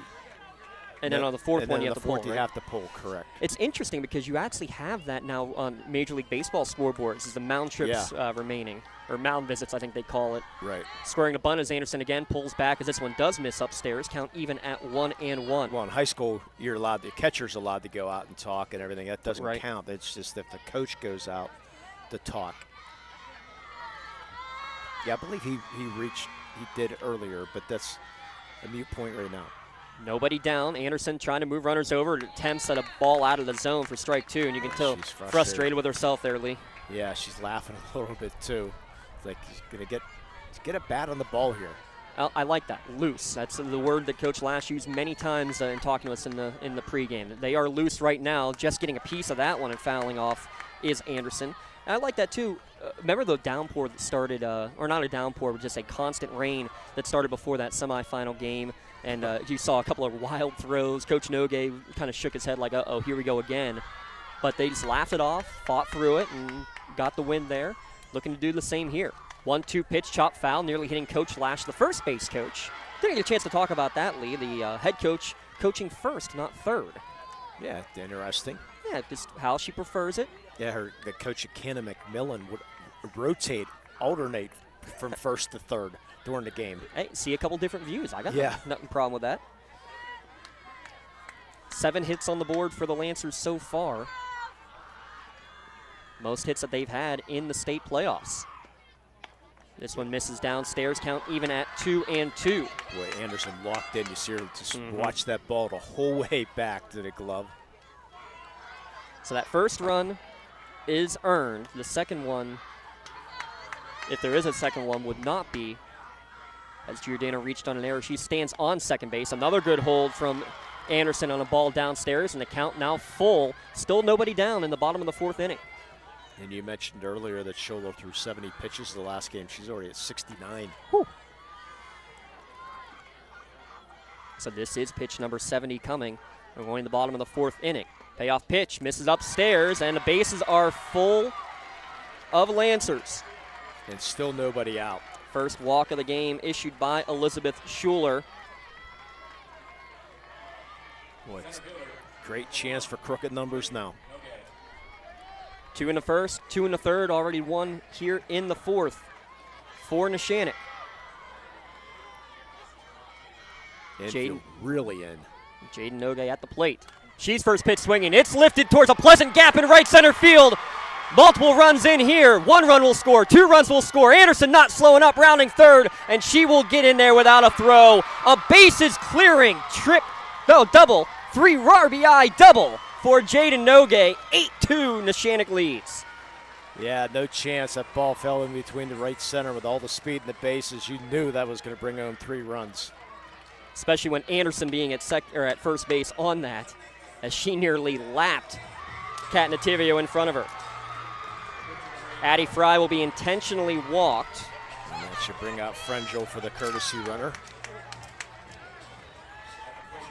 Jaden Nogue, have yourself a day. 3 for 3 with now 3 RBI. Yeah, interesting. Anderson, she was maybe a step around third base when that cutoff throw was fielded. I believe that was by Goodman out in shallow center field. It was. Thought maybe there might go for a chance, maybe hold her third, but hey, when you're up 7-2 at the time, trying to make it 8, Coach Nogue says, try it. Well, you got to have a perfect throw basically to make that happen. So after the walk, now this cleanup hitter, Parad, squares the bunt. Still nobody down. Yeah, this game broken wide open. We'll have to figure out your earned runs and unearned runs, because right now they should all be earned except for Giordano reaching on the air, depending on the rest of how this inning goes. Scoring the bunt is Parad here, but misses. I'll rely on the stat change. Yes. The stat broadcast. Thank you, Game Changer, for sure. Yeah. And we actually have the live stats you're looking at as well here, straight from Penn State. They got 6 of them earned right now. That's what they have. That's what they have right now. Yes, that should be right. This one line drive down the left field line, and it hits the line in left field. This is a fair ball. 1 run scores. Hesitating at second and now going to third base is the courtesy runner Frangel, and it is an RBI double for Gabby Parad. Runners on second and third make it 9-2 Lancers. Yeah, Frangel sort of tripped a little bit going around third base, but she was able to hold her feet. And now Coach O'Malley's going to take I believe, his 3rd trip to the mound right now. Yeah, we'll try the confirmation. I didn't see the first one. Lee thought he did. I thought she did, but maybe not. I think this might be the end for Elizabeth Schuler. I think we might be getting a red zone pitching change here, Lee. Yeah, trying to calm. Yep, we sure are. So with the score 9-2, we are going to get a change. Looks like Kendall Cardone will come into the circle. We're going to step aside, be back in a moment. 9-2 Lancers lead in the 2A championship game. It's brought to you by LCAP here at lcsportsnet.com.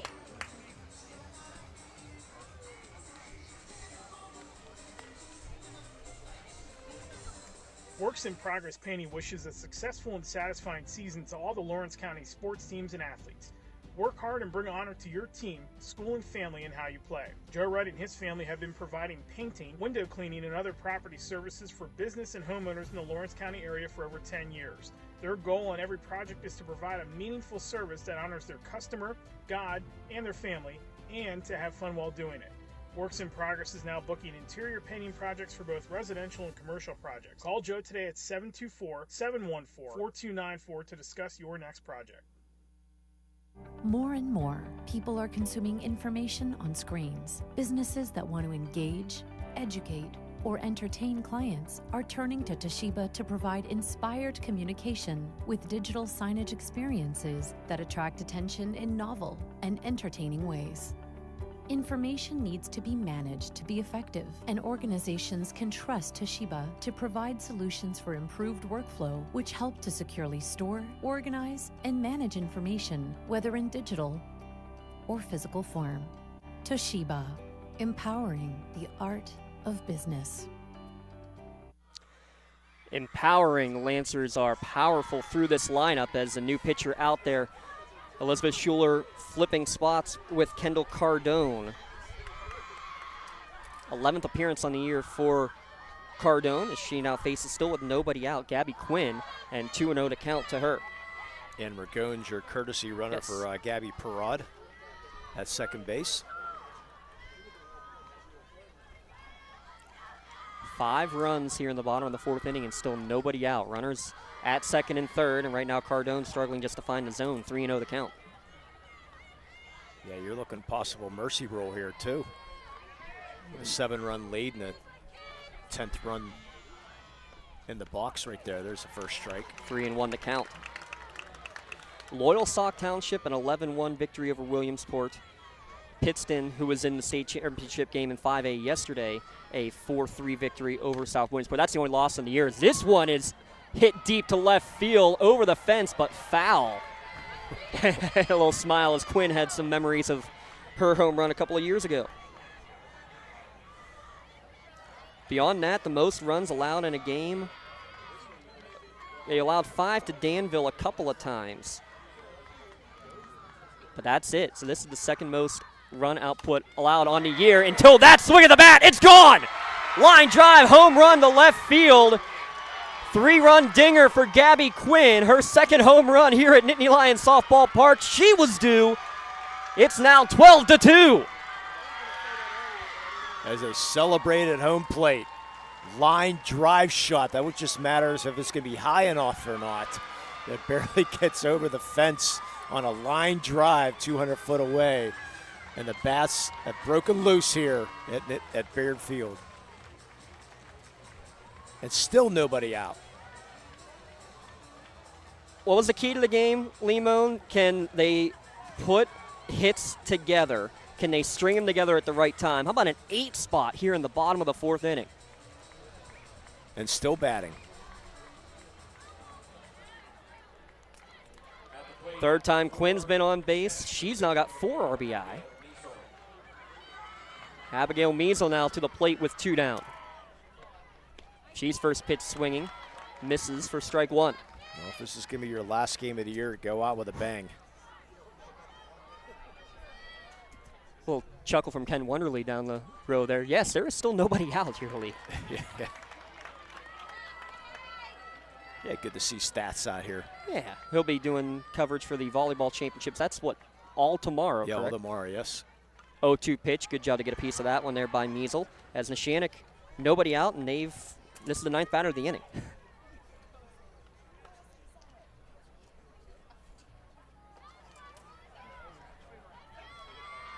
I didn't see this one coming. We knew both teams were going to swing the bats. Neshannock, though, mercy rules in the first round of both WPIAL and state playoffs. But only 5 runs the most scored in a game other than that, as this off-speed misses upstairs. Count now 2-2 to Measle. Yeah, 5 hits in this inning. Wow. A couple of walks, 1 intentional and 1 error in the inning as well. This one misses upstairs, and the count runs full to Measle. And South Williamsport now is in a do-or-die 5th when they come back up, and they have the 8-9-1 hitters coming to the plate in the top of the 5th inning. Payoff pitch to Measle, misses upstairs. Wow. So with that walk, everybody now has been on base for Neshannock today. Yeah, because everybody in this inning has been on base. Well, that's well. How about that? There's the dumb comment of the day right there, Mr. Dotson. You're exactly right. 9 batters up, 9 batters reach base in the inning. Throw behind at first base. Measle able to slide back in head first. Nice try on the throw behind by Reedy. Strike 1 called.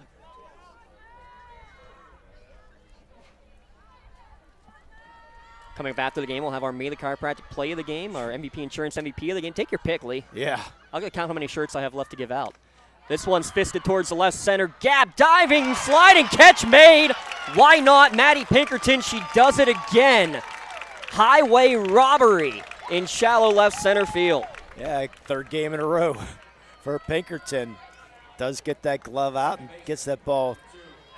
It takes a web gem, though, to get the first out of the inning. Yeah, it wasn't the hardest hit ball, but boy, good job Pinkerton getting a great jump on that. In progress, Penny wishes us success.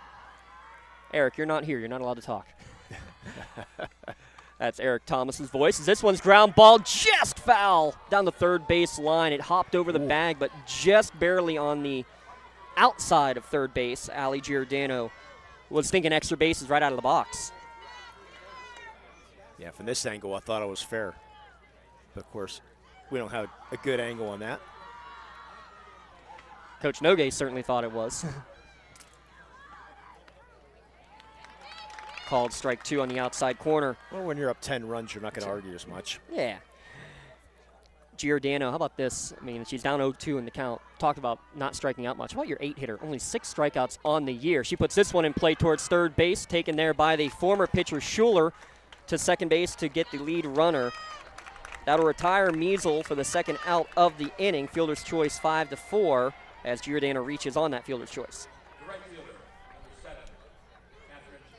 Now Catherine Nativio to the plate with 2 down. Measle made it close, though, second base.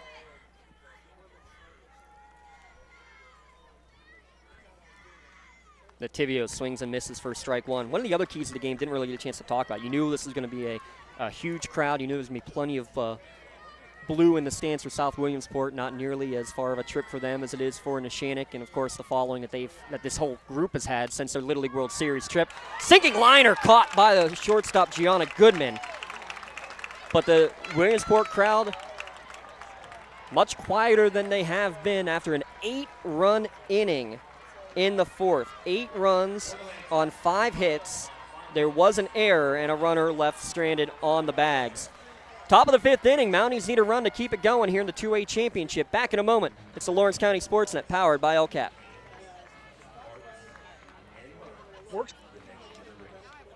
For more. Whether you're hosting. Firefly Solar is a proud sponsor of LC SportsNet. From our regional business partnership to our community benefits agreement with local schools, Firefly Solar is dedicated to being an outstanding neighbor and beacon of economic support for the Lawrence County community. Let's create a stronger energy infrastructure while preserving the agricultural beauty of Lawrence County. Visit fireflysolarpa.com for more info about the Firefly Solar project. Firefly Solar, creating a brighter future in Lawrence County. Tired of gasoline costs? Why drive?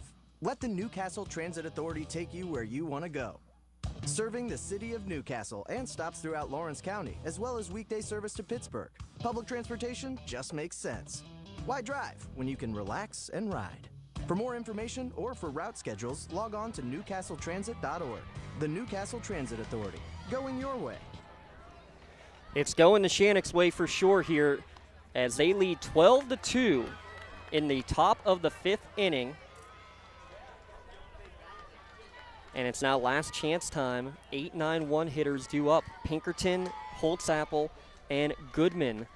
They need a run, do the Mounties, to extend this game. 2-0 the count to Pinkerton.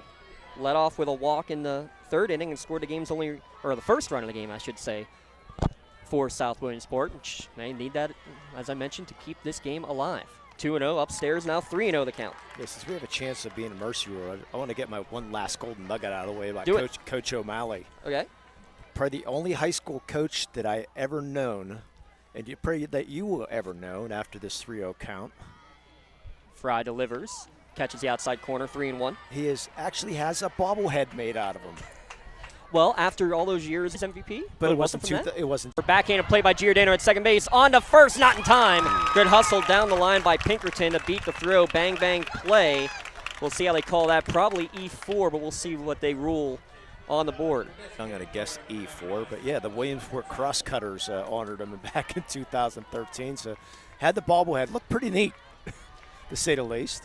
It is an error on Neshannock. 2nd against them, 3rd against South Williamsport. They're 3 already, I should say, in South Williamsport. So Pinkerton on base both times she's come to the plate. 9-hitter, 99 Emily Holtzapfel, still looking for her first hit of the playoffs. Watch it, strike 1 on the outside corner. Yeah, she's also an all-star tennis player. Played for the doubles team with Olivia Jackson. Big shout out to everybody listening, whether in the Williamsport area, Newcastle area. We got listening in from Colorado. Oh, right. Big thanks to the BMF himself, Brandon Fisher, BMF Tax. Big shout out to him for everything he's helped us with for the playoffs. I'm going to be listening to some of Colorado basketball. That's going to be Colorado State coming up this winter. This one off the end of the bat, fouled towards the Neshannock dugout. Yeah, because Ethan Morton going to play his senior year at Colorado State. That's right, transferring away. So I no longer going to be following Purdue basketball. I'll be following Colorado State now. Lee, it's very rare to ever make a comment about the player who has struck out the most on the team. But I will say that for Emily Holtzapfel, not to be against her, but because how many times has she struck out on the year? 12. That's it. Jeez. That is. And that's the most in the team? That is the most on the team. Wow. Is that not incredible?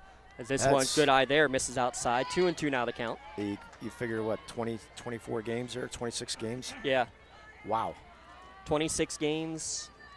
12 strikeouts. As a team? No, I mean, she had only 12 strikeouts. Yeah, As a team, 92. But still, she fouls this one back. It's only like 4 a game. 3.5, actually. Yeah. Yes, I did that math. Okay. Neshannock on the other side, 3.9 per game. No surprise that these are the two teams that make it to the state championship when you have teams that can put the ball in play like both the Mounties and the Lancers have done all year. 2-2 pitch again. Foul tipped again. Good at bat. She's fouled off a couple. I got 8 now fouled with 2 strikes for the Mounties, 10 for Neshannock. Yeah, Coach O'Malley played his ball at Montoursville back in the day. And can you name the famous athlete that played at Penn State girls basketball? Ooh. Swing and a miss for strike 3, so 13th strikeout now for Holtzapfel. 7th of the game for Addie Fry. 1 down here in the top of the 5th inning. And to finish that thought, no, I don't think I can. Okay, how about Kelly Mazzani? All right. Played from Montoursville. Actually saw her play in a state championship game in Hershey back in the day. She had a nice career, I believe, in the WNBA, if I'm not mistaken. Top of the order now, Gianna Goodman, first pitch swinging, pops this one up on the left side of the infield. In foul territory is Quinn. She'll make the catch, and now the Mounties are down to their final out of the game. The Lancers did not celebrate the semifinal win, as you usually see dog piles and everything. I have a feeling you might see one now if the Lancers can get this last out. That's been the talk, and Coach Lash was willing to talk about it leading up to this game. It's been quiet celebrations, very muted celebrations. They're now 2 strikes away. His first one swung on a miss. Micaiah Hills at the bat, representing the final chance here for the Mounties. Fry checks the wrist coach, winds and fires. Line drive, right field. Nativio settles under it. The senior makes the catch. Perfection! Again for the Lancers, and the celebration is on. Neshannock, 12-2 in 5 innings. Again, are your Class 2A state champions.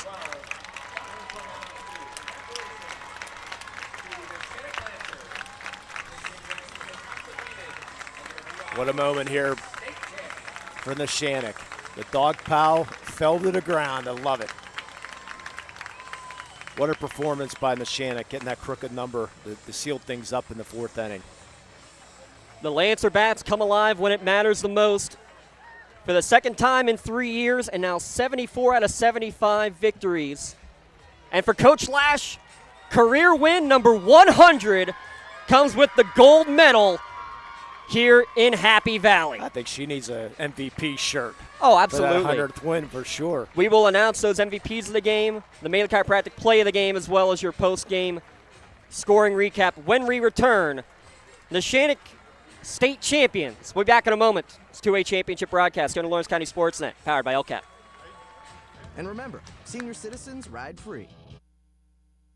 Don't get left out to dry. Call the Penn Ohio Bottled Water Company for the fastest and most efficient bottled water delivery service in the area. Penn Ohio offers bottled water ranging from 16.9-ounce bottles to 5-gallon jugs, perfect for your next event or office water cooler system.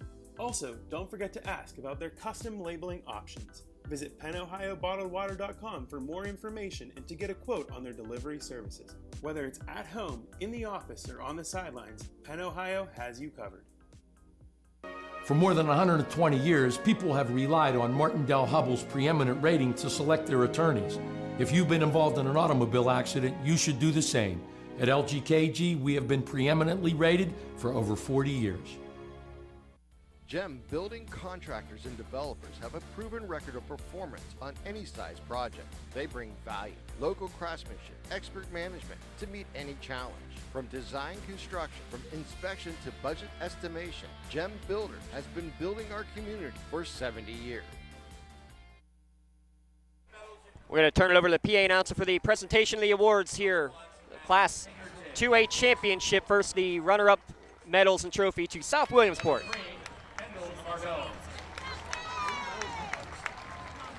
Number 7, Lily Reedy.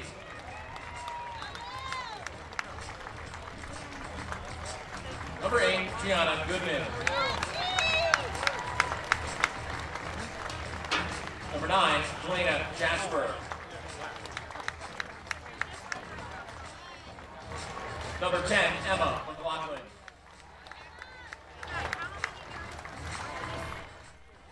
Number 11, Allison Nolan. Number 12, Elizabeth Schuler. Number 13, Liliana Brewer. Number 15, Alyssa Barnes. Number 16, Micaiah Hills. Number 21, Carly Lauterslager. Number 22, Abby Lorson. Number 24, Sage Lorson. Number 99, Emily Holtzapple. The assistant coaches for the Mounties are Corey Goodman, Adam Morrison, Chris Schuler, Scott Lowry, and Alexis Schuler. And the head coach is Tom O'Malley.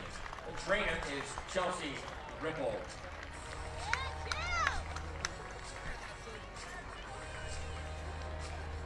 Sending the state runner-up trophy is NAA Assistant Executive Director, Mr. Keenan Huss. They'll present it to Elizabeth Schuler, Sage and Abby Lorson, Gianna Goodman, and Lily Greedy. PIAA 2A state runner-ups, the Mounties of South Williamsport High School.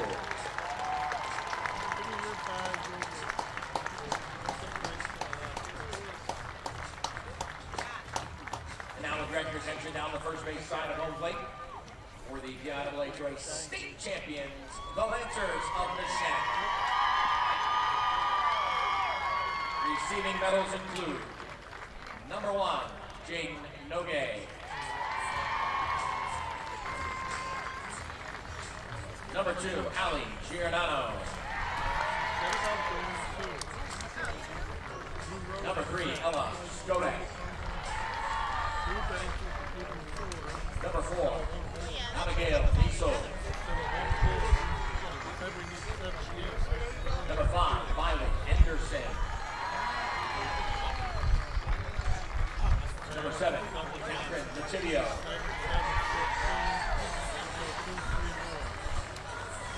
Number 8, Addie Fry. Number 10, Alina Angel. Number 12, Gianna DeSalvo. Number 14, Gabby Moran. Number 21, Kelly Biondi. Number 22, Gianna Canabianco. Number 23, Gianna Orelli. Number 24, Gabby Quinn. Number 42, Audrey Ragon. And number 54, Gianna Paglia. The principal of the high school is Luke Pasarelli, the trainer, Barb Kennard. Coaches include Carolyn Nogay, Kylie Piper, Donnie Nogay, and Kim Lack. The AD is Bob Burks, as well as Ed Fry. Head coach is Jackie Lash. Winning the state championship trophy of the PIAA board member, Frank Dreykus, to Ali Giordano, Abigail Niesel, Catherine Nativio, and Gabby Parra. Fans of the PIAA 2A state champions, the Lancers of Neshannock High School. And the 100th win sign up there above the first base dugout. Neshannock gets Coach Lash her 100th win and just 111 games coached with the Lancers in 5 years. There's a celebration now, Limon. 26-0, Neshannock does it again.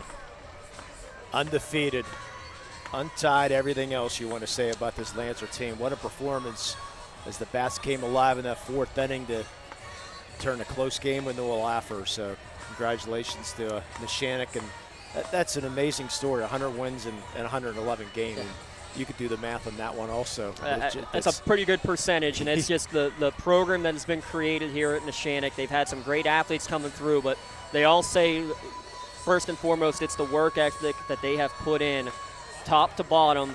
And so many of these players who were here 3 years ago, and even the ones who weren't but were in the stands, now getting their chance to shine in the big moment here today. And again, all 9 reach base in the same inning as we start our Tri-County Principals post-game show. Let's get right into our gem scoring recap as Neshannock strikes first in the bottom of the first inning, a one-out single from Jaden Nogue. She scores on an Addie Fry single. No RBI. It was a run scored after an error on the play. Fry's courtesy runner Lena Frengel scores on a 2-out RBI single from Gabby Quinn. Made it 2-0 Neshannock after 1 inning of play, but you knew the Mounties weren't going to go away without a fight. In the 3rd inning, a leadoff walk from Maddie Pinkerton. She was sacrificed to second base, scored on a Gianna Goodman's RBI single. Goodman then stole second, advanced to 3rd, and scored on Elizabeth Schuler's RBI double. We were tied at 3, Limo, but then a huge response. Tied at 2, after 3, or in the 3rd inning. In the bottom of the 3rd inning, though, Neshannock strikes right back. The one-out single from Jaden Nogue, and then no doubt about it, Addie Fry puts one halfway to Beaver Stadium to make it 4-2. Just talk about that response, the immediate response there from Neshannock to get the lead back. Yeah, they didn't do it in the last time they got tied. They took that 2-0 lead. South Williamsport ties it and responded, but Neshannock, boy, what a great job holding South Williamsport in that top of the 4th, and boy, the hit after hit and just take advantage, and caught up to Elizabeth Schuler, and then unfortunately for South Williamsport, Schuler comes out, and then the big 3-run homer to answer that too. So just wow. Yeah. So the 4th inning, a leadoff double from Biondi. Giordano reaches on an error. Nativio with an RBI single. Miley Anderson walks. That loads the bases. Jaden Nogue, first pitch she sees is a double into the right center gap, a 3-run double, her 3rd hit of the game. Keep that in mind for a minute. Clears the bases. That made it 8-0. Intentional walk for Addie Fry. Gabby Parad then with an RBI double to bring in Fry's courtesy runner Frengel. And then Parad Ragoni, the courtesy runner, ends up scoring on the next at bat, because that was they then cleared that's when they brought in Cardone as the backup pitcher, the number 2 relief pitcher, and on a full count, Gabby Quinn line drive home run to left field, made it 12-2 with her 3-run home run, her 4th RBI of the game, and that made it 12-2, 8 runs on 5 hits in that 4th inning. A leadoff single from Maddie Pinkerton in the 5th inning, but 3 straight outs recorded to end the game in 5 innings. 12-2, your line score there, 12 runs on 10 hits, 1 error, and only 3 runners left on base, if I have my numbers correct. No, officially 4 left on base for Neshannock in the game. South Williamsport finishes with 3 runners left on. They have 2 runs on 4 hits and 3 errors. Neshannock, number 100, Coach Slash, having to jog her way out onto the field for the ceremonial picture out there in left field here at Beard Field. I do want to say, before we get to our awards, I have to make a quick comment. Today would have been the 70th birthday of Elwood City graduate Jeff Potter, the incredible figure and incredible coach in the area, doing so much for youth baseball in the area. I want to say we miss you, Coach Potter. Lost him earlier this year after a long battle. We'll never forget the Potter Pirates games that we've had in Lawrence County. Always a big fan of his. Needed to get that mention here before we got off the air. It would have been his 70th birthday here today. No, he's watching, as is our great friend Mark Shaws, is looking down upon this one. A 12-2 Lancer victory for Shawsy's alma mater. Yeah, Shawsy would have been his head would have been bigger than normal, for sure. You know, see, he was always such a proud Neshannock graduate. You know, always took that with him. So we got some shirts to give out. We got two play of the game, as well as 2 MVP of the game shirts to give out. Let's start with the plays. Addie Fry's 2-run home run that lit the fire, got the lead back for Neshannock for good, and then the 3-run blast for Gabby Quinn, the line drive home run Just the big sticks coming out when they needed to most. Yeah, Addie Fry's ball might be still traveling Yes. right now, and Quinn's was just a laser shot. Was it high enough to get over the wall? You knew it was going to be gone, just a matter of it was, and it definitely both cleared.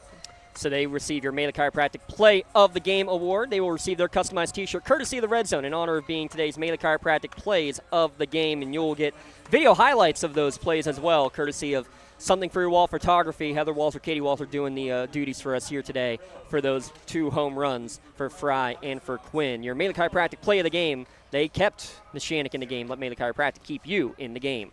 Your first MVP Insurance MVP of the game. How can you not go with someone who's 3 for 3, scores 3 runs, drives in 3 runs? Jaden Noge, all that in a bag of chips today, Limon. She was outstanding for getting that clear and triple to put the icing on the cake, or clear and double to put the icing on the cake for her for the MVP vote. Yeah, she's been outstanding all year long, but she was just outstanding also here today. So she receives your MVP Insurance MVP of the Game award. Congratulations to Jaden Noge. She'll also get her customized T-shirt courtesy of the Red Zone in being named today's MVP Insurance MVP of the Game. Call Jaden Noge for the win. Call MVP for the win. But we did mention there's a second MVP of the game. We're going to give out another shirt, Lee. It's only the second time in our history that we are giving a shirt to a coach. Who was the first, by the way? Coach Rob Noge with the state champion Union Scotties when they pitched a shutout in the fourth quarter of that state championship game. He took it in honor of the first state championship for the entire Union program, any Union program to win a state championship. Today it's Coach Jackie Lash, win number 100 in her career, comes at Nittany Lions Softball Park. How sweet it is. They'll be taking a trip down to the Creamery. Yeah, I think we'll be joining them too. Oh, for probably. sure. Yeah, so, boy, what congratulations, Coach Lash. I'm sure she'll be honored to take that MVP shirt. She gladly will, though she will claim she knew nothing about the numbers. I can't wait to know if she actually did know that she was at win number 99 officially coming in. A lot of coaches don't. Yeah. A lot of coaches don't. They don't care. They do not care. It's all about today, all about the next win. So who cares of it? And she's going to tell you for sure it takes, athletes and players below her to trust in the system that she's developed. So, again, your line score there, 12 runs on 10 hits for Neshannock. They committed 1 error and left 4 on base. The Mounties with 2 runs on 4 hits. They had 3 errors and left 3 runners on the bases. Real quick for Williamsport, everybody's back next year.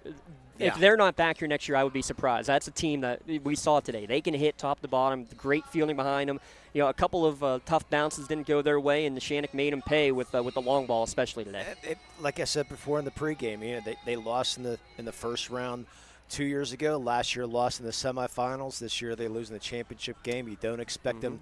You expect them to make that next step next year.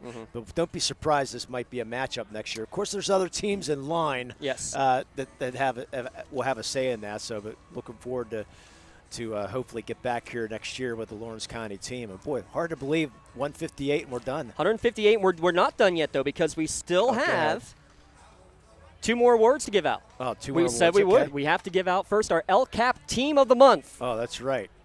Who do you think? Probably the team who is about to be get another shirt on Limon's back here from Happy Valley. Neshannock softball finishing off the undefeated season, 26-0. They are your LCAP Team of the Month, no question about it. It just, again, 74 wins in the last 75 games.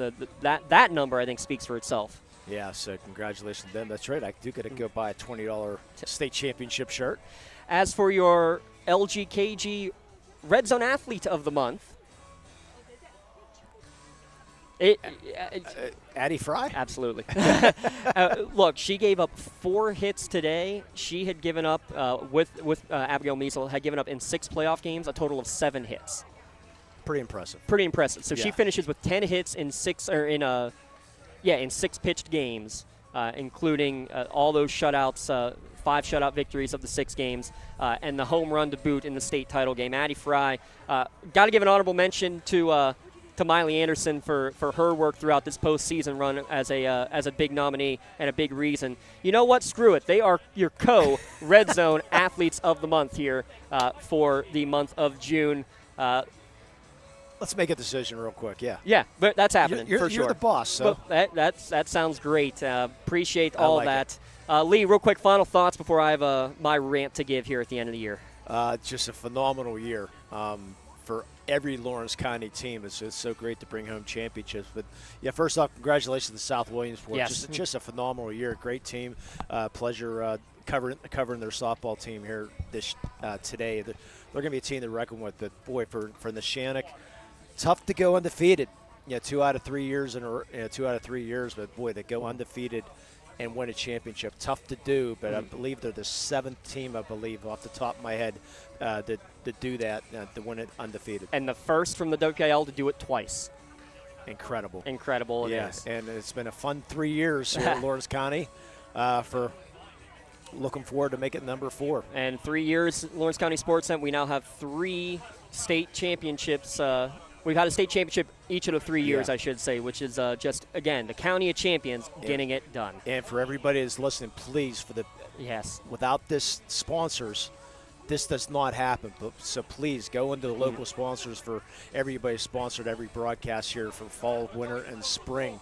Go in and say, hey, appreciate you sponsoring, and give them business because this is why we do it. Well, let's give a shout out to all of them right now that have helped us throughout the course of this year. Maley Chiropractic, MVP Insurance, Medore Bonner Law, Penn Ohio Bottled Water, The Red Zone, Castle Asphalt, Luxembourg Garbett, Kelly and George, the Tri-County Principals Association, the Newcastle Transit Authority, Health and Motion Physical Therapy, Works in Progress Pain Services, the City Rescue Mission, Joseph's Marketplace, Gem Builders and Creative Edge Architecture, Door and Concrete, Washington Center Physical Therapy, Toshiba Business Solutions, Castle Realty, Pontius Insurance, Firefly Solar, BMF Tax and Financial. Photos today and all year long from Something for Your Wall Photography. Big thanks to Heather Walls for everything that she's done. The Trib Live High School Sports Network always pumping out all of our information, working great with back and forth with Don Rebel and company, Justin LeBar at Trib Live. Big thanks to them. And, of course, our powering sponsor, Lawrence County Community Action Partnership. Big shout-out. I know they're listening. They were tuned in today. CEO Tom Scott, Assistant CEO Jen Elliott. Big thanks to them for their belief when I came to them with this vision now 4 years ago and finishing up our 3rd year of work. And their continued support ever since and here and making SportsNet one of the programs that we've been able to put on here with LCAP. These sponsors are why we were able to bring you 158 broadcasts this year, Lee-Moan. 158 broadcasts of sporting events across the county. Do need to give a quick shout out to some other sponsors who helped us out through the WPIAL and state playoffs to help us get some of these games on the air. The Crane Room Grill, Al's Corner, huge thanks to them. ProTech Asphalt, Parkstown Lounge, NVR Incorporated, the CJ2K League, the Sons of Italy, Lodge 1171, the Mahoney Township Volunteer Fire Department, all of the booster and education associations that have assisted throughout the year, and numerous anonymous donors out there as well who have been so friendly and great to us. It's been another historic year for the County of Champions. We look forward to the start of the 2024-25 season. I got to give a big shout out to our entire staff this year, our production crew throughout the year, Robert Nattell, Matthew Flannery, Aaron Vigiano, Dom Summers, Darren Heberlin, Ash Pistachio, Tyler Aaron, Josh Toman. Big help to all of them this year. Tweety Bird, Katie Walls are in attendance today. Big thanks to her getting us some video highlights. We'll have a full video highlight of this one on YouTube later on as well. Broadcast throughout the year, our pinch hitters throughout the course of the year, Randy Gore, Bobby O, Bob Orquist, Tyler Polk, Kevin Blacken, Chris Birch, the Professor Ryan Briggs, Mitch Montani, Rich Saragnese, Alexa Dotson, I don't know, she's all right. I guess we'll skip through that. Big thanks to her. Yes, I will bring you home ice cream, dear. Don't worry about that for sure. Our consistent broadcasters throughout the course of the year, Eric Thomas, Tim Continenza, Jay Moan, my colleague here today, Lee Moan. Thank you again, Lee, for joining us 3 years ago and continuing this tradition that we've been putting on here with Lawrence County. Yeah, it's been a dream for sure. I mean, it's been great to see this network grow. And a big thanks to the forever voice of Lawrence County, Mark Shaws. We know he was tuned in today, Lee. No doubt about it. He's always going to be a part of this network. Yes. You're here is his call when Newcastle won the state championship. He'll always be a part of this network. He's we're glad we can continue this legacy that he helped begin with Lawrence County coverage of the student athletes. This crew is second to none, Lee, and we're preparing already for the fall season to bring more coverage for the County of Champions. We are hoping to get a junior high baseball and junior high softball championship broadcast over the summer. We're in the works to get that. That would be like broadcast number 159 and 160 to officially close out the year. But if we stop at 158, that's a great way to close it out. Yeah. But until then, now stay tuned. Week 0 football, 70 days away, Lee-Moan. Friday, August the 23rd, Neshannock hosting Mohawk and Laurel hosting Elwood City. So we will be in for those as well. For the entire SportsNet crew, thank you for tuning in. Have a wonderful summer. And one final time from Beard Field, Nittany Lions Softball Park. In 5 innings, Neshannock, state champions yet again, 12-2 over South Williamsport. I'm James Dotson. Thanks so much. You've heard it all right here on the Lawrence County SportsNet, powered by LCAP. Shawzy, take it away.